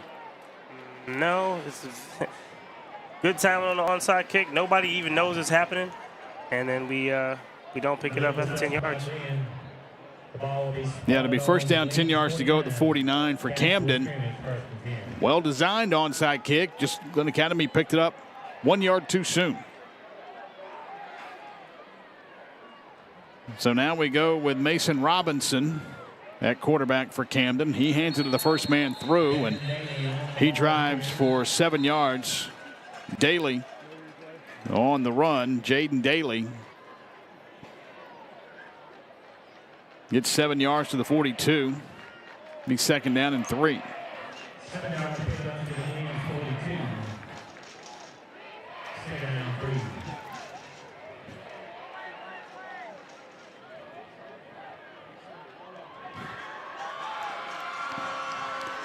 First man through again is Daly. He crosses the 40, dives ahead to the 36, 37-yard line. I would imagine that Camden's going to do a lot of that. Yeah, this guy doesn't stop at the contact. That time he lost his shoe and still got extra yards after contact. That's a lot of determination. That's a lot of effort. First down, 10 yards to go for the Wildcats at the 37-yard line. Daly was their leading rusher coming in, 23 carries, 165 yards, and 2 touchdowns. Tonight's been the Jamarlee Riddle show, though.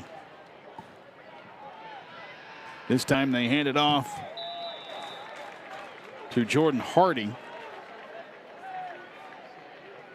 Backup right halfback, 8 carries, 88 yards on the night, or coming into the night.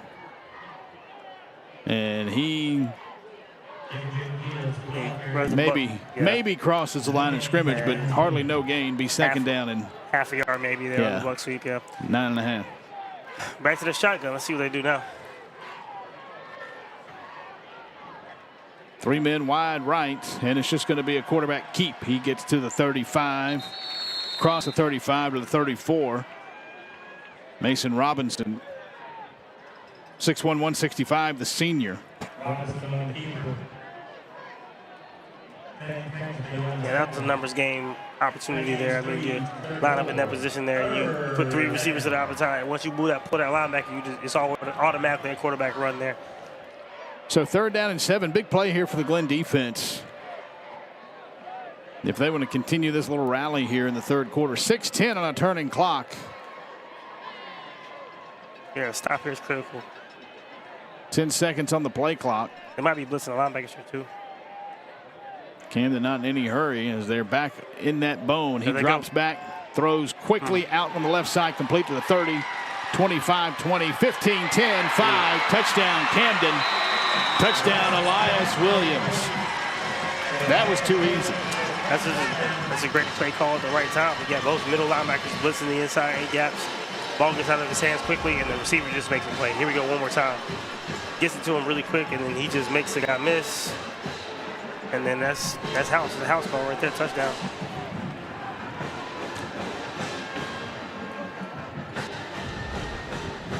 Makes it 30-6, pending the extra point. But clearly, Coach Rocky's very upset. They're going for 2. They direct snap it to Nigel Cooper, and he gets in there for the 2-point conversion.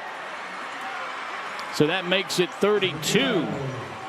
Yeah, that's a great answer there. That's a great answer for the Camden County Wildcats.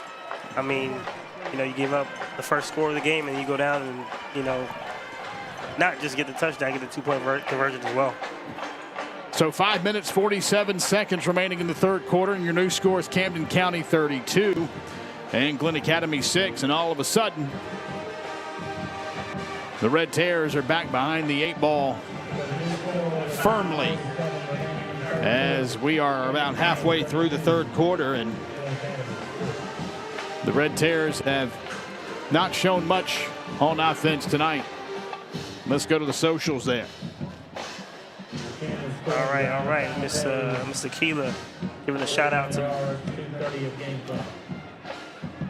Zion. Let's go. It's comeback game now. It's a comeback game. Comeback game now. I mean, you're going to need a couple more scores. Lock in number 23. Love the support coming in from the socials, guys. Keep that coming. Gabe Kaysen saying Camden's better. I mean, tonight they definitely are the better team. They've been playing like it all night for sure. This one's not going to be returned as it is 3 yards deep into the end zone. It'll be 1st down, 10 yards to go for Glynn. Of course, Glynn, we talked about next week, and then they have a week off before the city championship and the region schedule gets underway with Brunswick here. Glynn will be the home team this year. And then on the road at Effingham, back home for South Effingham, on the road at Grovetown, and then Evans. So back-to-back trips to the Augusta area in mid-October. And then they finish the regular season here at Glynn County Stadium first weekend in November against Lakeside.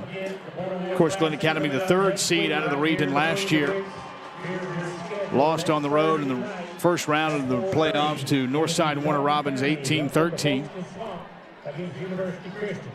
But lots of football left tonight, lots of football left in the season.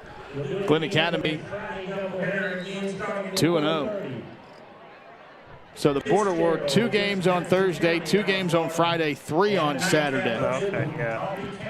It's gonna be interesting. I mean, there's a lot of teams from down where I'm from in Jacksonville, where I live in Jacksonville, coming up. A lot of my coaching friends down there, they love coming up here to Glynn County Stadium. They love it. They know it's second to none. Fantastic event here at Glynn County Stadium. Schooneman fakes the handoff. He's got a man wide open. Can he get the ball to him? Underthrown just a tad. As Sean Wallace was wide open for about the 3rd time tonight. Yeah, but the ball just a hair underthrown by Schooneman. Yeah, they just can't link up. I mean, they're every play is a big play shot. He has the man beat, and we just can't sync it together. The throw's a little bit off. The receiver's underthrown. Let's see what happens here. You run the fake. You got all the time in the world. You got him wide open. Great job of the defensive back getting his head around the work. The ball there, breaking it up. That was Jamaric Daly. So now you get it out to Peacock. And he was down before the fumble, the official says. So a safe pass there on 2nd and 10 to bring up 3rd short. About 3rd and 2 yards to go after the 8-yard gain. The tunnel screen has been a good play for them to Peacock, get him in space and see what he can do with the ball. Glynn Academy going with a big package as they bring in big number 95, Quay Evans. 3rd down and 2, 5 minutes to go. Here in the 3rd quarter, Glynn Academy finds themselves down 32-6. I formation. Schoenemann hands it off. Peacock busts up across the 30. Up ahead to the 35-yard line. Gets the first down on the gain of 7. Be first down, 10 yards to go from the 35. Glynn's going to find a way to score in bunches here to stay within reach of Camden, who has been in control offensively all night long. Absolutely. Very calm, very patient. Outside of that one drive where they went shotgun. Snap back to Schoenemann. He's going to throw deep down the right side. Has Peacock out there, just overthrown this time. Be 2nd down, 10 yards to go. I like that they're taking the deep shots. They haven't hit one yet, but you got to take that, loosen that defense up a little bit.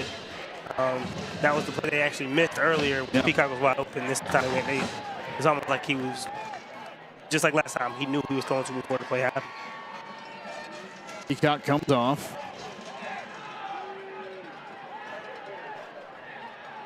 Still not 100%, as I was talking to Coach Pete Irby and Hidalgo before the game down on the field. But about 80%. This time a handoff, nothing there. Gonna lose a yard. So now that was Mike Torello on the run.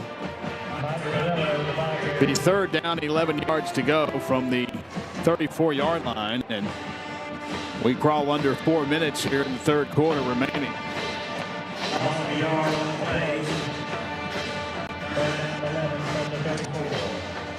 Schoenemann hasn't connected with a deep ball all night, but so that means that they have to just rely on the run here. So I'm interested to see how Coach makes the adjustments here in this next third and 4th quarter to see if he can get anything going in the positive direction. So the man in motion fakes to him. Now drop back, looking downfield to Prince, and he overthrows everybody. Yeah. The 4th down and 11. These max protection passes are great because you're not getting any pressure, but you're only getting a couple guys and to just take a shot for, and if the team doesn't bite, where do you go with the ball, right? Unfortunately, we're not linking up with any of these passes that are deep, and once again, you got to bring your punt team back out there on the field.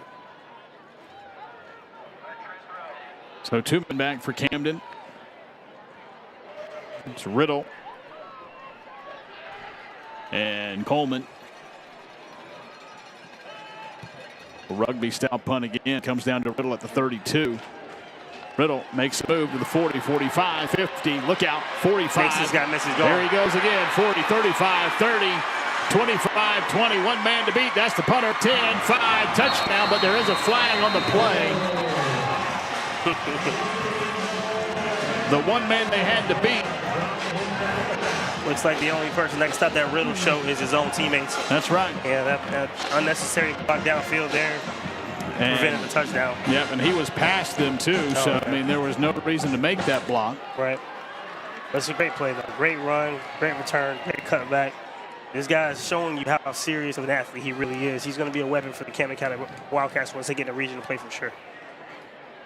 The official at first called a block in the back against Glynn, but we know it was going against Camden, so. A coach's nightmare, a block 5 yards or 10 yards behind the play. I mean, Riddle was in the end zone when that block was made unnecessarily, but it'll bring it back to the 18-yard line. Be first down, 10 yards to go for the Wildcats there. But still a fantastic punt return. I mean, this kid is putting on the show. I mean, he's giving us a deep catch for a touchdown. He's giving us a punt return already for 40 yards. He's giving us a couple rushing touchdowns. He's really doing it all. He hasn't thrown the pass yet, but I mean, nothing short of not yet. Not yet. Definitely an athlete to watch out for. He had a 98-yard return last week against Brunswick. Clearly trying to be one of the better players in the country, or at least in Georgia. Absolutely. Actually on the 18-yard line is where it came back. He caught it at the 38 and went all the way. Now a toss sweep. First time we've seen a toss sweep out of the wing T. Yeah, they were trying to get Hardy out there in space with his speed. Mostly he's been running jet sweeps and buck sweeps all night, and they trying to give him a toss to get him outside. We'll see it again here. First time we've seen the toss. Yeah. And Glynn read it well. Good tackle by number 8, Ryan Young. Loss of 3. 2nd and 13 from the 21. And Glynn's going to jump off sides. They bid on the motion by Jamarly Riddle. So he does everything. He draws the defense offside. Add that to the list. Yeah. I mean, when you're beating up a team that bad, I mean, everybody's watching everything you do, so it makes sense. They went with the hard count there. They tried it earlier, didn't work out. Got to work in that situation. So extra 5 yards right back real quick. Be second down 8 from the 16.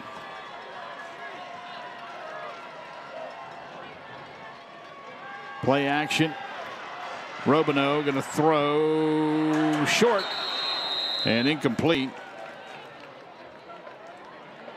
Rendu, I should say, excuse me. The quarterback threw it short, intended for Jordan James, a fullback. Be third down and 8 yards to go from the 16-yard line. 2:18 to go in the third quarter. And to say that Glynn needs to stop here is the understatement of the night. Absolutely. Right with that same motion again, trying to get them to draw off sides. Didn't work this time. Now you got to go with the play. Rendu looks to the court, looks to the sideline for the play. 7 seconds on the play clock. Timeout. Yeah. Yeah, they weren't going to get that play in. Big timeout by Camden. Now they can go draw up something really nice there. So 2:16 to go in the third quarter. We'll take a quick break, come back for the third down play after this.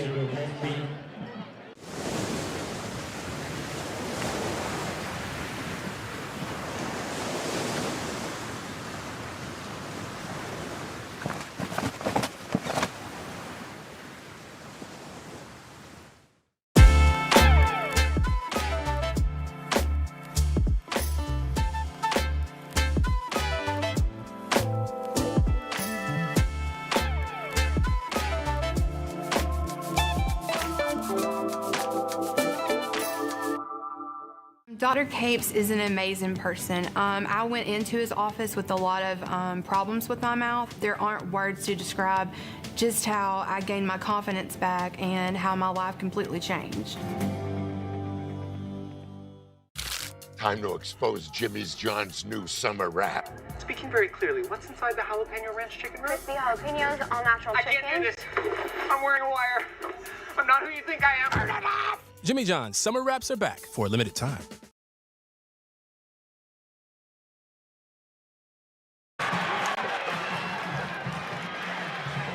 Pass is intercepted on third down by Jaden Ellis in the end zone.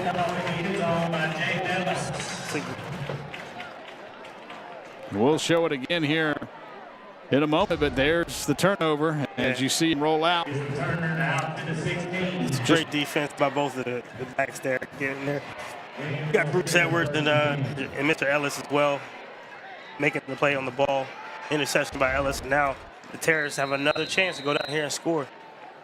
Just tried to flip it up there to Elias Williams. So Glynn in business. First down, 10 yards to go at their own 16-yard line. 2:04 to go in the third quarter. Trailing it 32-6 though. Schumann, quick pass to the right, complete. to the 20, 21-yard line. Sean Wallace. I can get the ball out of his hands quick. That's as good as a first down run there. It's a good job. Second down, 5 from the 21. That might be the type of passing game they need to focus on than the downfield ones. I like the screen. I like the quick releases. I like stuff like that. The deep passes are there. We're just not connecting. So we got to do something different. I formation, they hand to Peacock. Peacock cuts it back.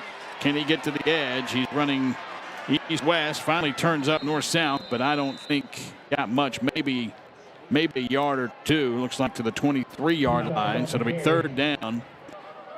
And 3 yards to go from the 23. Camden did a good job of stringing the defense out, keeping Peacock from turning up. That's a great job pursuit and making sure the cutback angles weren't there as well. He did a good job. It could have been dangerous there for the Wildcats, but now we're in the third down situation. Let's see what they come up with. They already got the short side of the field here, so it's probably going to be a screen down here again. 2 men on both sides. Screen to Peacock. He dropped it. So, 4th down and 3. Maybe some miscommunication as Schooneman is trying to talk to Peacock. Peacock's walking away. Yeah. So another punt opportunity for the Red Terrors. A minute 17 remaining in the third quarter, and Glynn finds himself down 32-6. Riddle back there again with Coleman. And ball may have been partially blocked, but it's going to take a Glynn roll and roll out of bounds at the 40-yard line. And came off the punter's foot in a weird direction. Yeah. But a punt out of bounds at the 40-yard line is better than kicking it to Jamarlee Riddle. Yeah, I mean, that's a good job of punter not panicking fully. He got pressure in his face. He's got to get rid of the ball. Gets the ball off and then gets a positive bounce. Tuck Tucker, the punter for Glynn Academy. So the first down and 10 yards to go for Camden County, and it's Mason Robinson's turn to play quarterback for the Wildcats. 69 seconds remaining in the third quarter. Camden's been in control all night. They hand it off to the second man through, Jordan James. That was the fullback, actually. And they're going to say he didn't get a gain, didn't get a yard, but he's second down and 10 from the 40.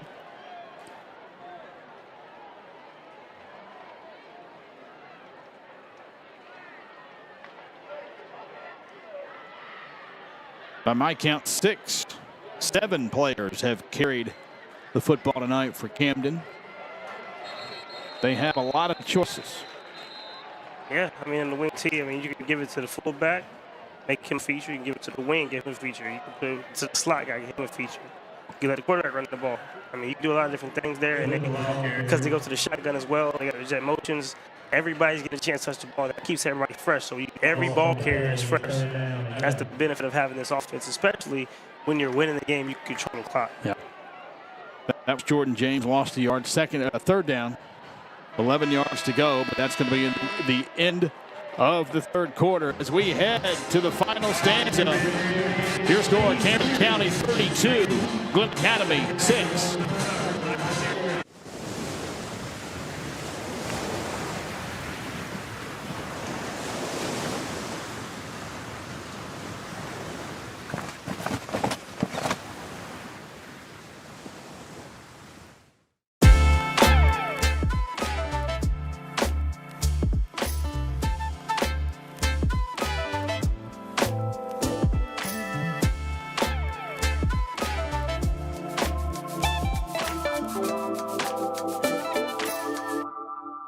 Dr. Capes is an amazing person. I went into his office with a lot of problems with my mouth. There aren't words to describe just how I gained my confidence back and how my life completely changed. You love the game, but you don't love the pain. From the moment an injury sidelines you, turn to the experts at Summit Sports Medicine and Orthopedic Surgery. Our winning team of physicians and orthopedic surgeons will design a treatment plan just for you, so you can get back in the game quickly and safely. To play your best, you need to work with the best. Visit sghs.org/summit or call 912-466-7340 to schedule your appointment. Time to expose Jimmy's John's new summer rap. Speaking very clearly, what's inside the jalapeno ranch chicken wrap? Crispy jalapenos, all natural chicken. I can't do this. I'm wearing a wire. I'm not who you think I am. Jimmy John's summer wraps are back for a limited time.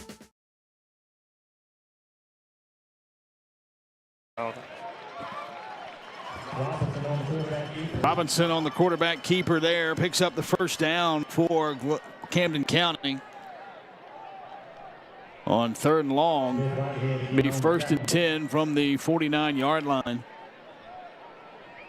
Camden has found an answer all night, Gray, when they needed a play on 3rd long. Oh, yeah. And it's been from different folks, too. Yeah. Everybody. Now they hand it off. Oh, wow. And he's off to the races. 20-10. Touchdown, Camden. That time, Jordan Hardy with the 48-yard touchdown run. The second play into the 4th quarter. Yeah, that's the first one he's been able to break. He's been trying to get outside. And this time, he took the bug sweep inside. You see the run here? Old school bug sweep. He stays inside, doesn't try to bounce it, and it has all the room in the world after that. They follow green grass to the end zone for a touchdown. Great execution by Camden and great patience by the running back. Makes it 38-6, pending the extra point. As it has been all Wildcats from the beginning. Oh, yeah. This is definitely a clinic putting on by the Wildcats. I mean, these guys are well prepared. They're executed properly. They look ready. They look hungry. They're playing for each other. And obviously, the results are showing up for them. It's now 39-6. Abe Kaysen tacks on the extra point. Camden led 14-0 after the first quarter, 17-0 at halftime. Came out with a 48-yard touchdown pass to Riddle. A minute and a half into the 3rd quarter to make it 24-0. Glynn then had a little life with a 4-yard touchdown run by Peacock, made it 24-6. And Camden attacked on 2 more, 34-yard touchdown pass to Elias Williams. And now, of course, Jordan Hardy's 48-yard touchdown run makes it 39-6. Now, if you're Glenn Academy Coach Rocky Hidalgo, you're saying, hey, guys, I don't want to see any quit. Now we're building to next week and beyond. Let's see what kind of fire you have in your bellies. Yeah, I mean, I would only focus on the drive at hand, you know? It's like, we need to focus on this drive. Let's execute this drive, and then we can use this as film, as a positive, you know, piece of film. There's not a lot of positive in this film so far, right? You would get some positive film on tape so you can get the guys excited about preparing for next week at this point. As we said, Glynn will play in the Thursday night game here in the Border War Classic against Baker County from Florida. As you see, the kick going to come down at the 4. Across the 20, 25, 30. Stays in bounds to the 35-yard line. Good return that time by Jaden Ellis. By far Glenn's best field position on a kickoff of the night. Yeah, great job by Jaden Ellis, who also got an interception a little bit earlier there of keeping his feet moving, hotel on the sideline, getting as many yards. This is the best field position they had by far all night. First down, 10 yards to go from the 36-yard line. 11 minutes, 12 seconds remaining in ball game.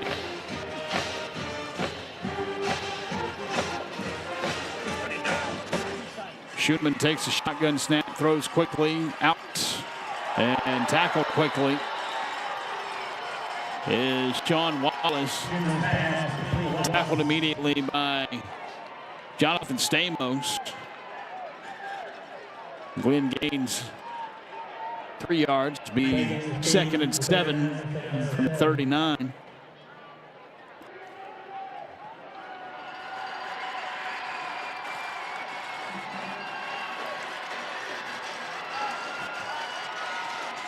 Shotgun again for Schoeneman.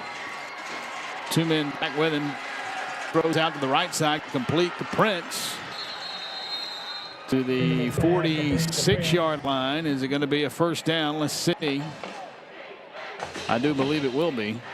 Yeah, they're going to go ahead and give him the first down. That's a great job of getting rid of the ball there. Prince getting as many yards to put out the catch. Maybe Glynn might be on something with the intermediate range passes instead of going for the deep ball. Yeah. I mean, for the rest of the game, it's pretty clear to me that he hasn't hit a deep ball yet. You know, Yeah. You got to go with what's working. Peacock in the backfield, gets the handoff. Trying to find some room on the left side, but he's met immediately by number 77, Dylan Higginbotham. And push back for a yard loss to the 45, be 2nd and 11. Camden County next week will host New Hempstead out of the Savannah area. Of course, Camden plays in that SEC West of a region with Valdosta and Colquitt and Lowndes and Richmond Hill in Region 1 7A. Schoeneman back, quick pass to Prince, complete to the 48-yard line where he is ushered out of bounds by a number of Wildcats, but gain of 7, going to bring up 3rd down and 4. Watch this player again. He just drops back, gets his 3rd step drop, gets rid of the ball right away. Stop route for the receiver, nice and easy. You know, I mean, that's good. I mean, you can complete those. I mean, you got to respect the guy who can run right by you, right? Yeah. And then eventually those turn into stop and goes. They turn into a lot more different things you can do. 3rd down 3. Schoeneman lofts it up. And Prince maybe took his eyes off it for a half a second and could not bring it in. He was open. The defender was converging, but I think Prince just kind of maybe lost a second or two of concentration. So it'll be 4th down and 3. And looks like the Terrorists going to punt it again. Yeah, the ball didn't get there as abruptly as before. Yeah. But Prince has got to come back to the ball. You know, as a receiver, you know that you got to help the quarterback out. You can't put him in that situation. You come back to the ball, and you can do your work after that. You know what I mean? So, unfortunately, we're punting again here from Glynn here. And although Camden doesn't think so, there's nobody back. But they do kick it, and it's going to land at the 20 and roll to the 10, 9, just inside the 9-yard line towards the 8. So it'll be 1st down, 10 yards to go for Camden. 9:28 remaining in the game. Camden in control, 39-6. Last year, Camden made it to the 2nd round of the playoffs before losing to Jeff Herron's former team, Grayson, in the 2nd round, 28-10. As we mentioned, Camden has that murderous region with Colquitt, who is close to the top in the 7A polls. Valdosta, of course, with their storied history. Lowndes, very good program. And also Richmond Hill up the road, about an hour, plays in that 7A region as well. And it's a tough region. Historically great teams in that region. I mean, you got 2 teams with Netflix documentaries about them. That's right.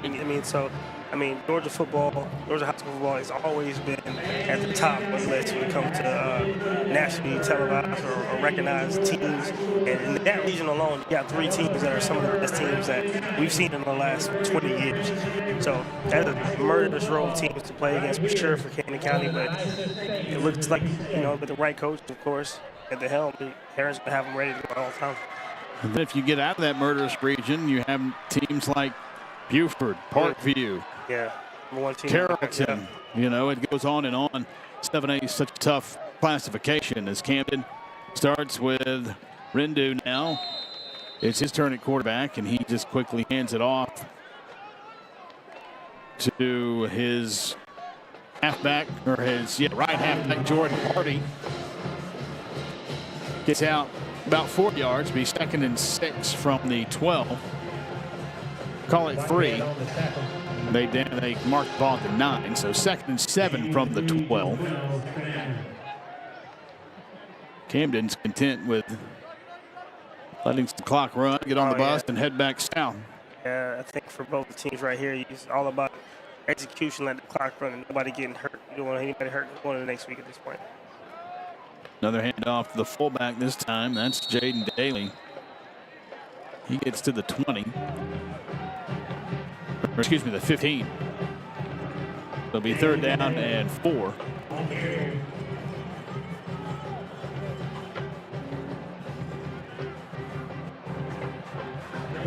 Camden won this game last year 37-7, so we're right there near that same type score tonight at 39-6. Last year was a similar situation, but they got much better as the season progressed. There's another pass here for a wide open receiver. Rendu pass complete to the 40, up ahead to the 50-yard line. There's that man again, Jamarlee Riddle. Yeah, Riddle's having a game. I mean, you see here a quick power pass. And he's wide open on the corner route. Great throw, great catch. And 3 yards after the catch, you give him a Riddle. First down to the 48-yard line. He's had a great punt return. He's had 2 good touchdown runs. He's caught a touchdown pass. Would have had a punt return for touchdown, but it was blocked in the back as he was in the end zone. And we have officials timeout. I think they're having a problem with the chains, as you see there. Yeah. You know, we are in 2023, but yet we still work with chain links for 1st and 10 markers. Right. I mean, but this is a game that has been going around for years. You don't want to change too much, right? Yeah. I think there's purists that want things done the right way, and some things are going to be what they are. If you can find a thing better than change, I guess that's the thing. But I don't think that's something that we're going to try to change at any time anytime soon. That's right. The digital down markers are enough. Digital down marker is as far as most purists are willing to go. That's enough. Clock back starting, and it's 1st and 10 from the 48. Rendu sends a man in motion. He gets the football, crosses the 45, 40, 35, 30, 25, 20, 15, 10, 5. Touchdown, Camden County. That's Jalen Johnson getting it on the party for the Wildcats. Another 48-yard touchdown run for Camden. Yeah, that's a great run by Jalen Johnson. I mean, let's watch it one more time. He comes off the box, action, gets up the field, and sees this open lane and cuts and sees green grass after that. Touchdown for the kids, 24. Jalen Johnson, great run. Back-to-back 48-yard runs in the 4th quarter has extended Camden's lead to 45-6. Extra point pending here, and Camden being down the road, he's got a good fan base coming out here supporting these kids. Very good crowd across the way. Extra point is up, and it is good this time by Bryson Osgood. Makes it 46-6. And as they say, the hay is in the barn with 7:27 remaining in this game. We'll be back.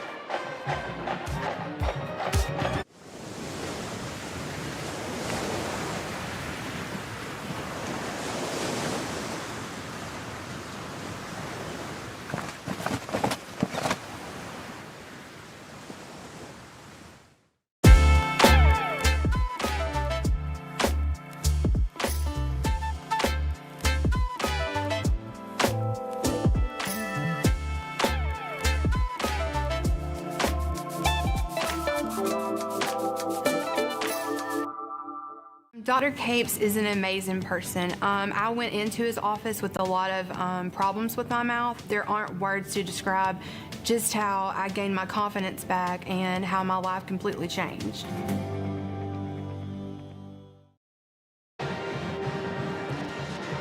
We're back here, Camden County on top 46-6. Dre, you and I were talking during the break. I don't think either one of us saw this tonight. I knew Camden was a team that was prepared and ready to go. I thought Glynn would do a better job on defense, but it's not really the defense, it's the offense. Like the offense isn't really getting any production, and then the defense gets gashed. 48-yard run, 48-yard run, wide open touchdown for 60 yards. Yeah. You know, it's when you are a boxer and you're getting hit, you know, over and over and over again. Eventually, the knockout punch is going to come. Yeah. You know? So. And it has here in the fourth quarter with a pair of 48-yard runs, one by Jordan Hardy and the most recent by Jalen Johnson. It's 46-6. Glynn has it first and 10 at the 30. Hand off Peacock. Peacock gets out to the 35. Call it the 36 and out of bounds. Gain of 6. Be second and 4.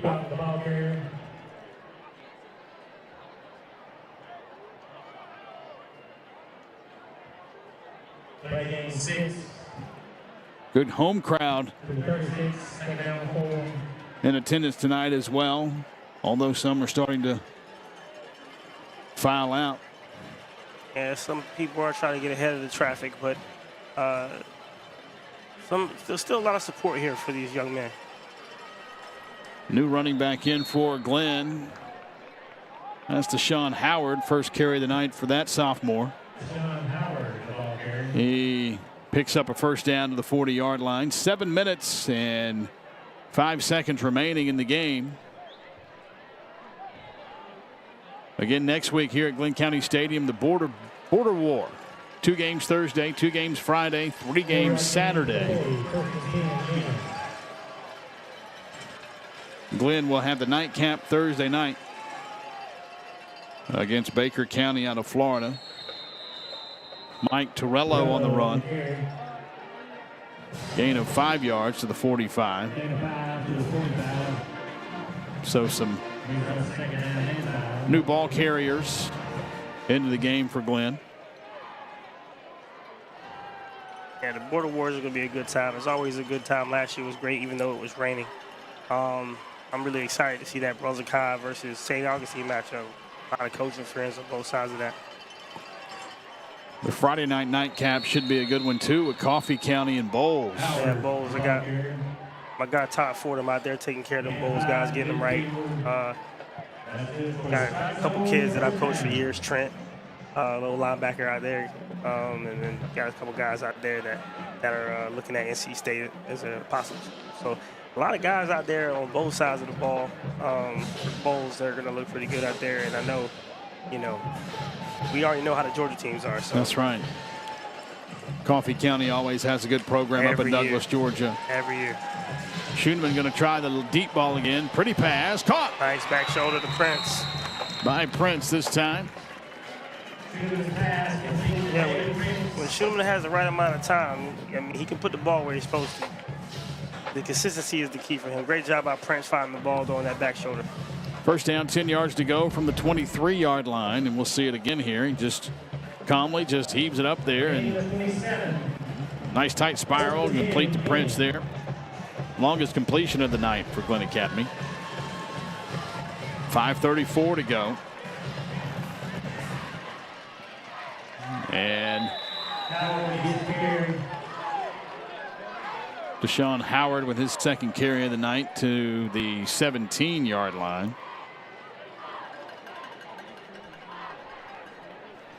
Yard pickup on the play brings up second down 4 from the 17.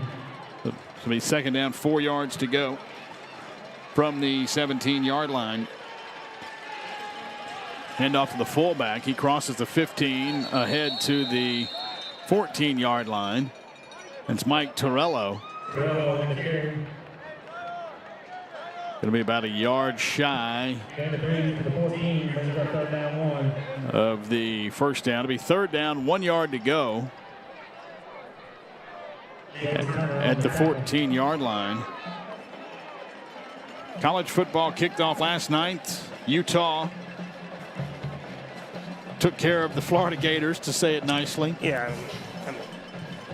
The Georgia Tech Yellow Jackets leading Louisville 28-13 at Mercedes-Benz in the third quarter.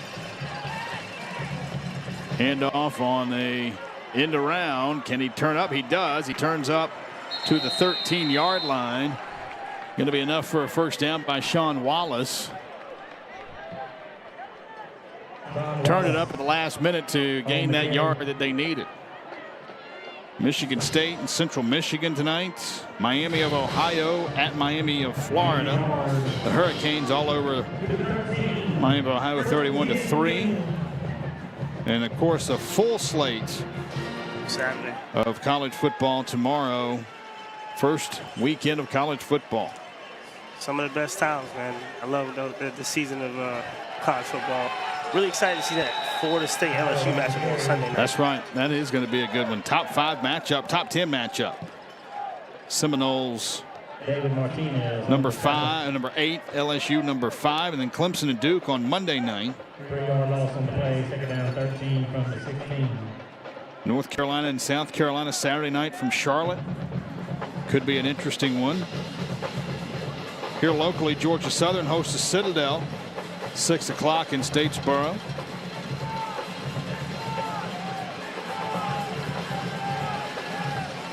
Schoeneman drops back, going to throw to Prince again, all alone in the end zone. Touchdown, Glynn Academy.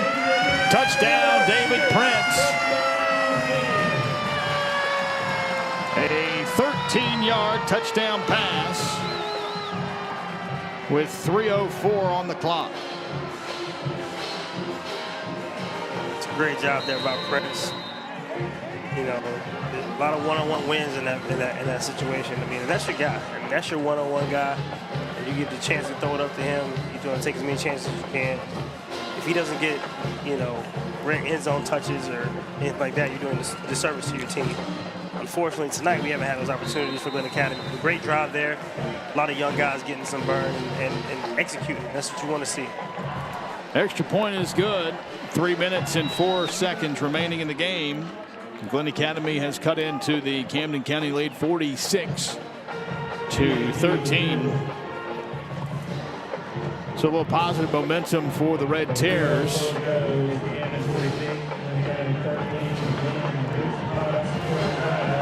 Extra point kick went over the kicking net, and the ball is sitting on top of the roof of the field house there in the end zone. I don't know who's in charge of getting the kicking balls, but I wouldn't want to get that one. No, that's not something I'm interested in either. I like being high up here watching the game, but that's all the heights I want to do. Yeah. We're enclosed here. There's no enclosure up there to get that ball down. There it is. There you see it on top of the roof. I don't see any ball boys running over there to grab it yet. I don't think you should let them go up there either. No. That may be up there till Monday morning when the maintenance crew comes around. See if we got a stoppage of play and it's a little pooch kick. He called timeout. I think Camden did. Somebody did. Yeah. All right.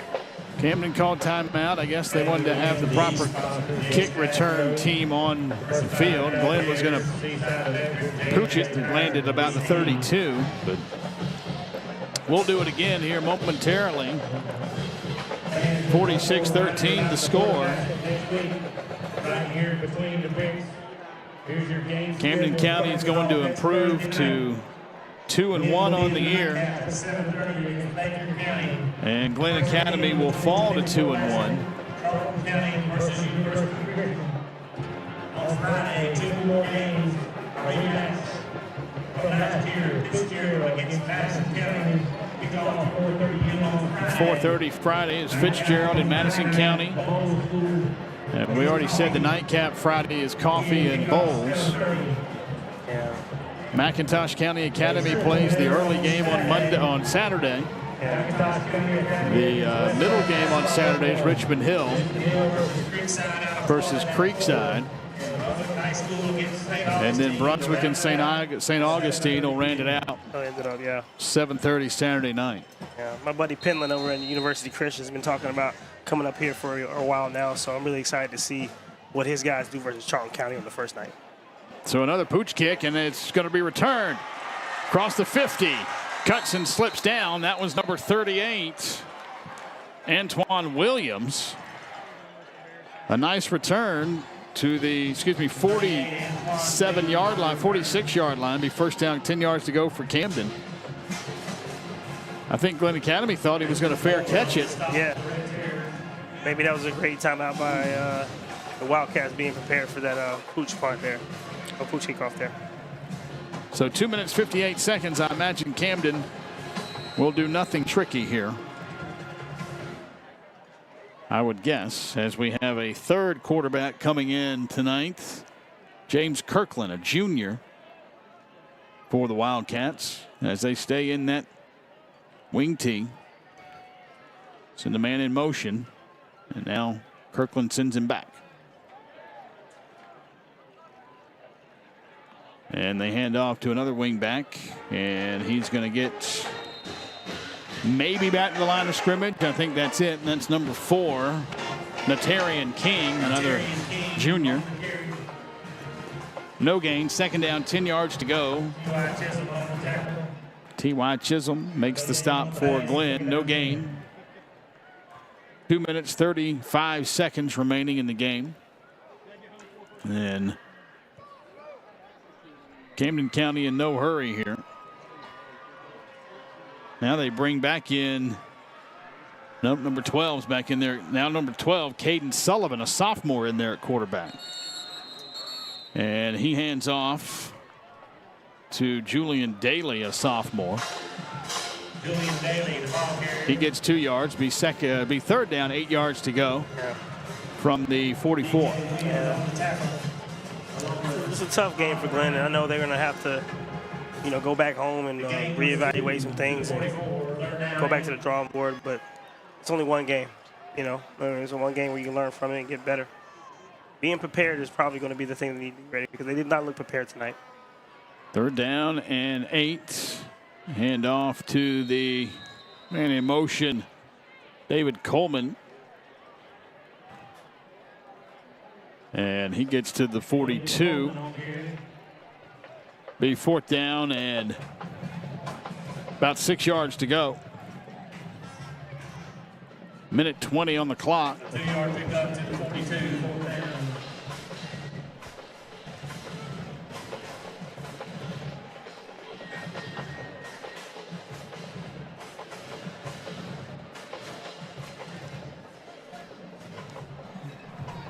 Fourth down and 6 as Camden play clock run all the way down here. Trying to get the right play in, and Coach Jeff Herron's going to call a timeout with 51 seconds left. All right.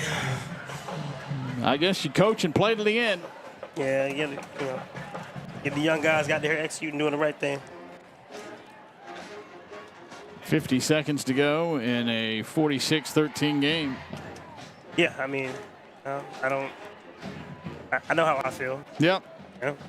But hey, he's won 325 more games than I have. That's a lot. As a coach. Lot of games, man. That's just a lot of games. So yeah, I'm let him do his thing. Speaking of coaches and how many times they've been out there, how about Dion in Colorado? Yeah. Playing VCU tomorrow. That's right. That'll be interesting to see. I think Colorado's a 20-point underdog, but Coach Herron coaching it up, as you see here, down to the last minute. 46-13.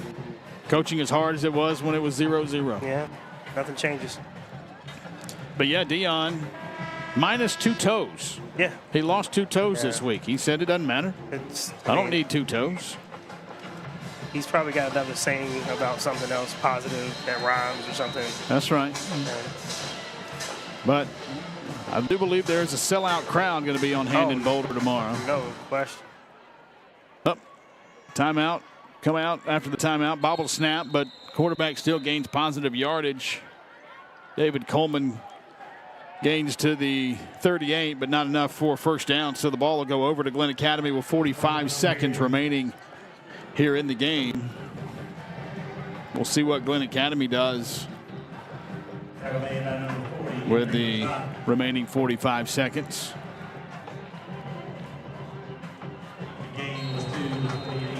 And just prepare for a short week for the Red Terrors, a Thursday night game. Kind of wonder who makes the schedule. Why doesn't the home team get the Friday night game with instead of coffee? But, you know, who knows? There's probably reasons behind it. And there's a handoff. Down to the 40, 35-30, 25-20. Great run by Deshaun Howard, the sophomore. Good to see Howard getting out there and making some plays, getting some long runs. He's got a lot of speed to him. Aggressive guy. Look at this run here. Gets it right here and bounces it outside. Long stride. Hard worker and doesn't even shy away from contact there at the end there. Good run by Mr. Howard. 1st and 10 from the 18-yard line. 36 seconds remaining. As Glynn's playing to the end as well. Schuneman hands it off. Again, Howard crosses the 15, gets to the 14, and gets stood up. And a helmet came off. Are they going to stop the clock to change that out? I don't think so. 22-21 now on the clock. Glynn might get one more play off here. After the gain of 3, be second down, 7 yards to go. Here's a replay of the last carry here. Yeah, 64 just pulled. See the helmet just pulled right off his head there. Somebody's helmet off. 4 seconds, 3 seconds, 2, 1. Do they get the snap off? They do not. They do not. And that's your ball game. Final score: Camden County 46, Glynn Academy 13. Drake, fantastic job in a game that was pretty much decided from the beginning. Oh, yeah. Definitely one team came and performed tonight. The other team needs to go back to the drawing board. But great job with the broadcast team. Good to see these young teams out here battling. And that's pretty much it for us. Drake, thank you. Thanks, Colton Bennett, our spotter tonight, doing a fine job up here in the booth. I'm Robbie Ross, once again from Glynn County Stadium. Your final score.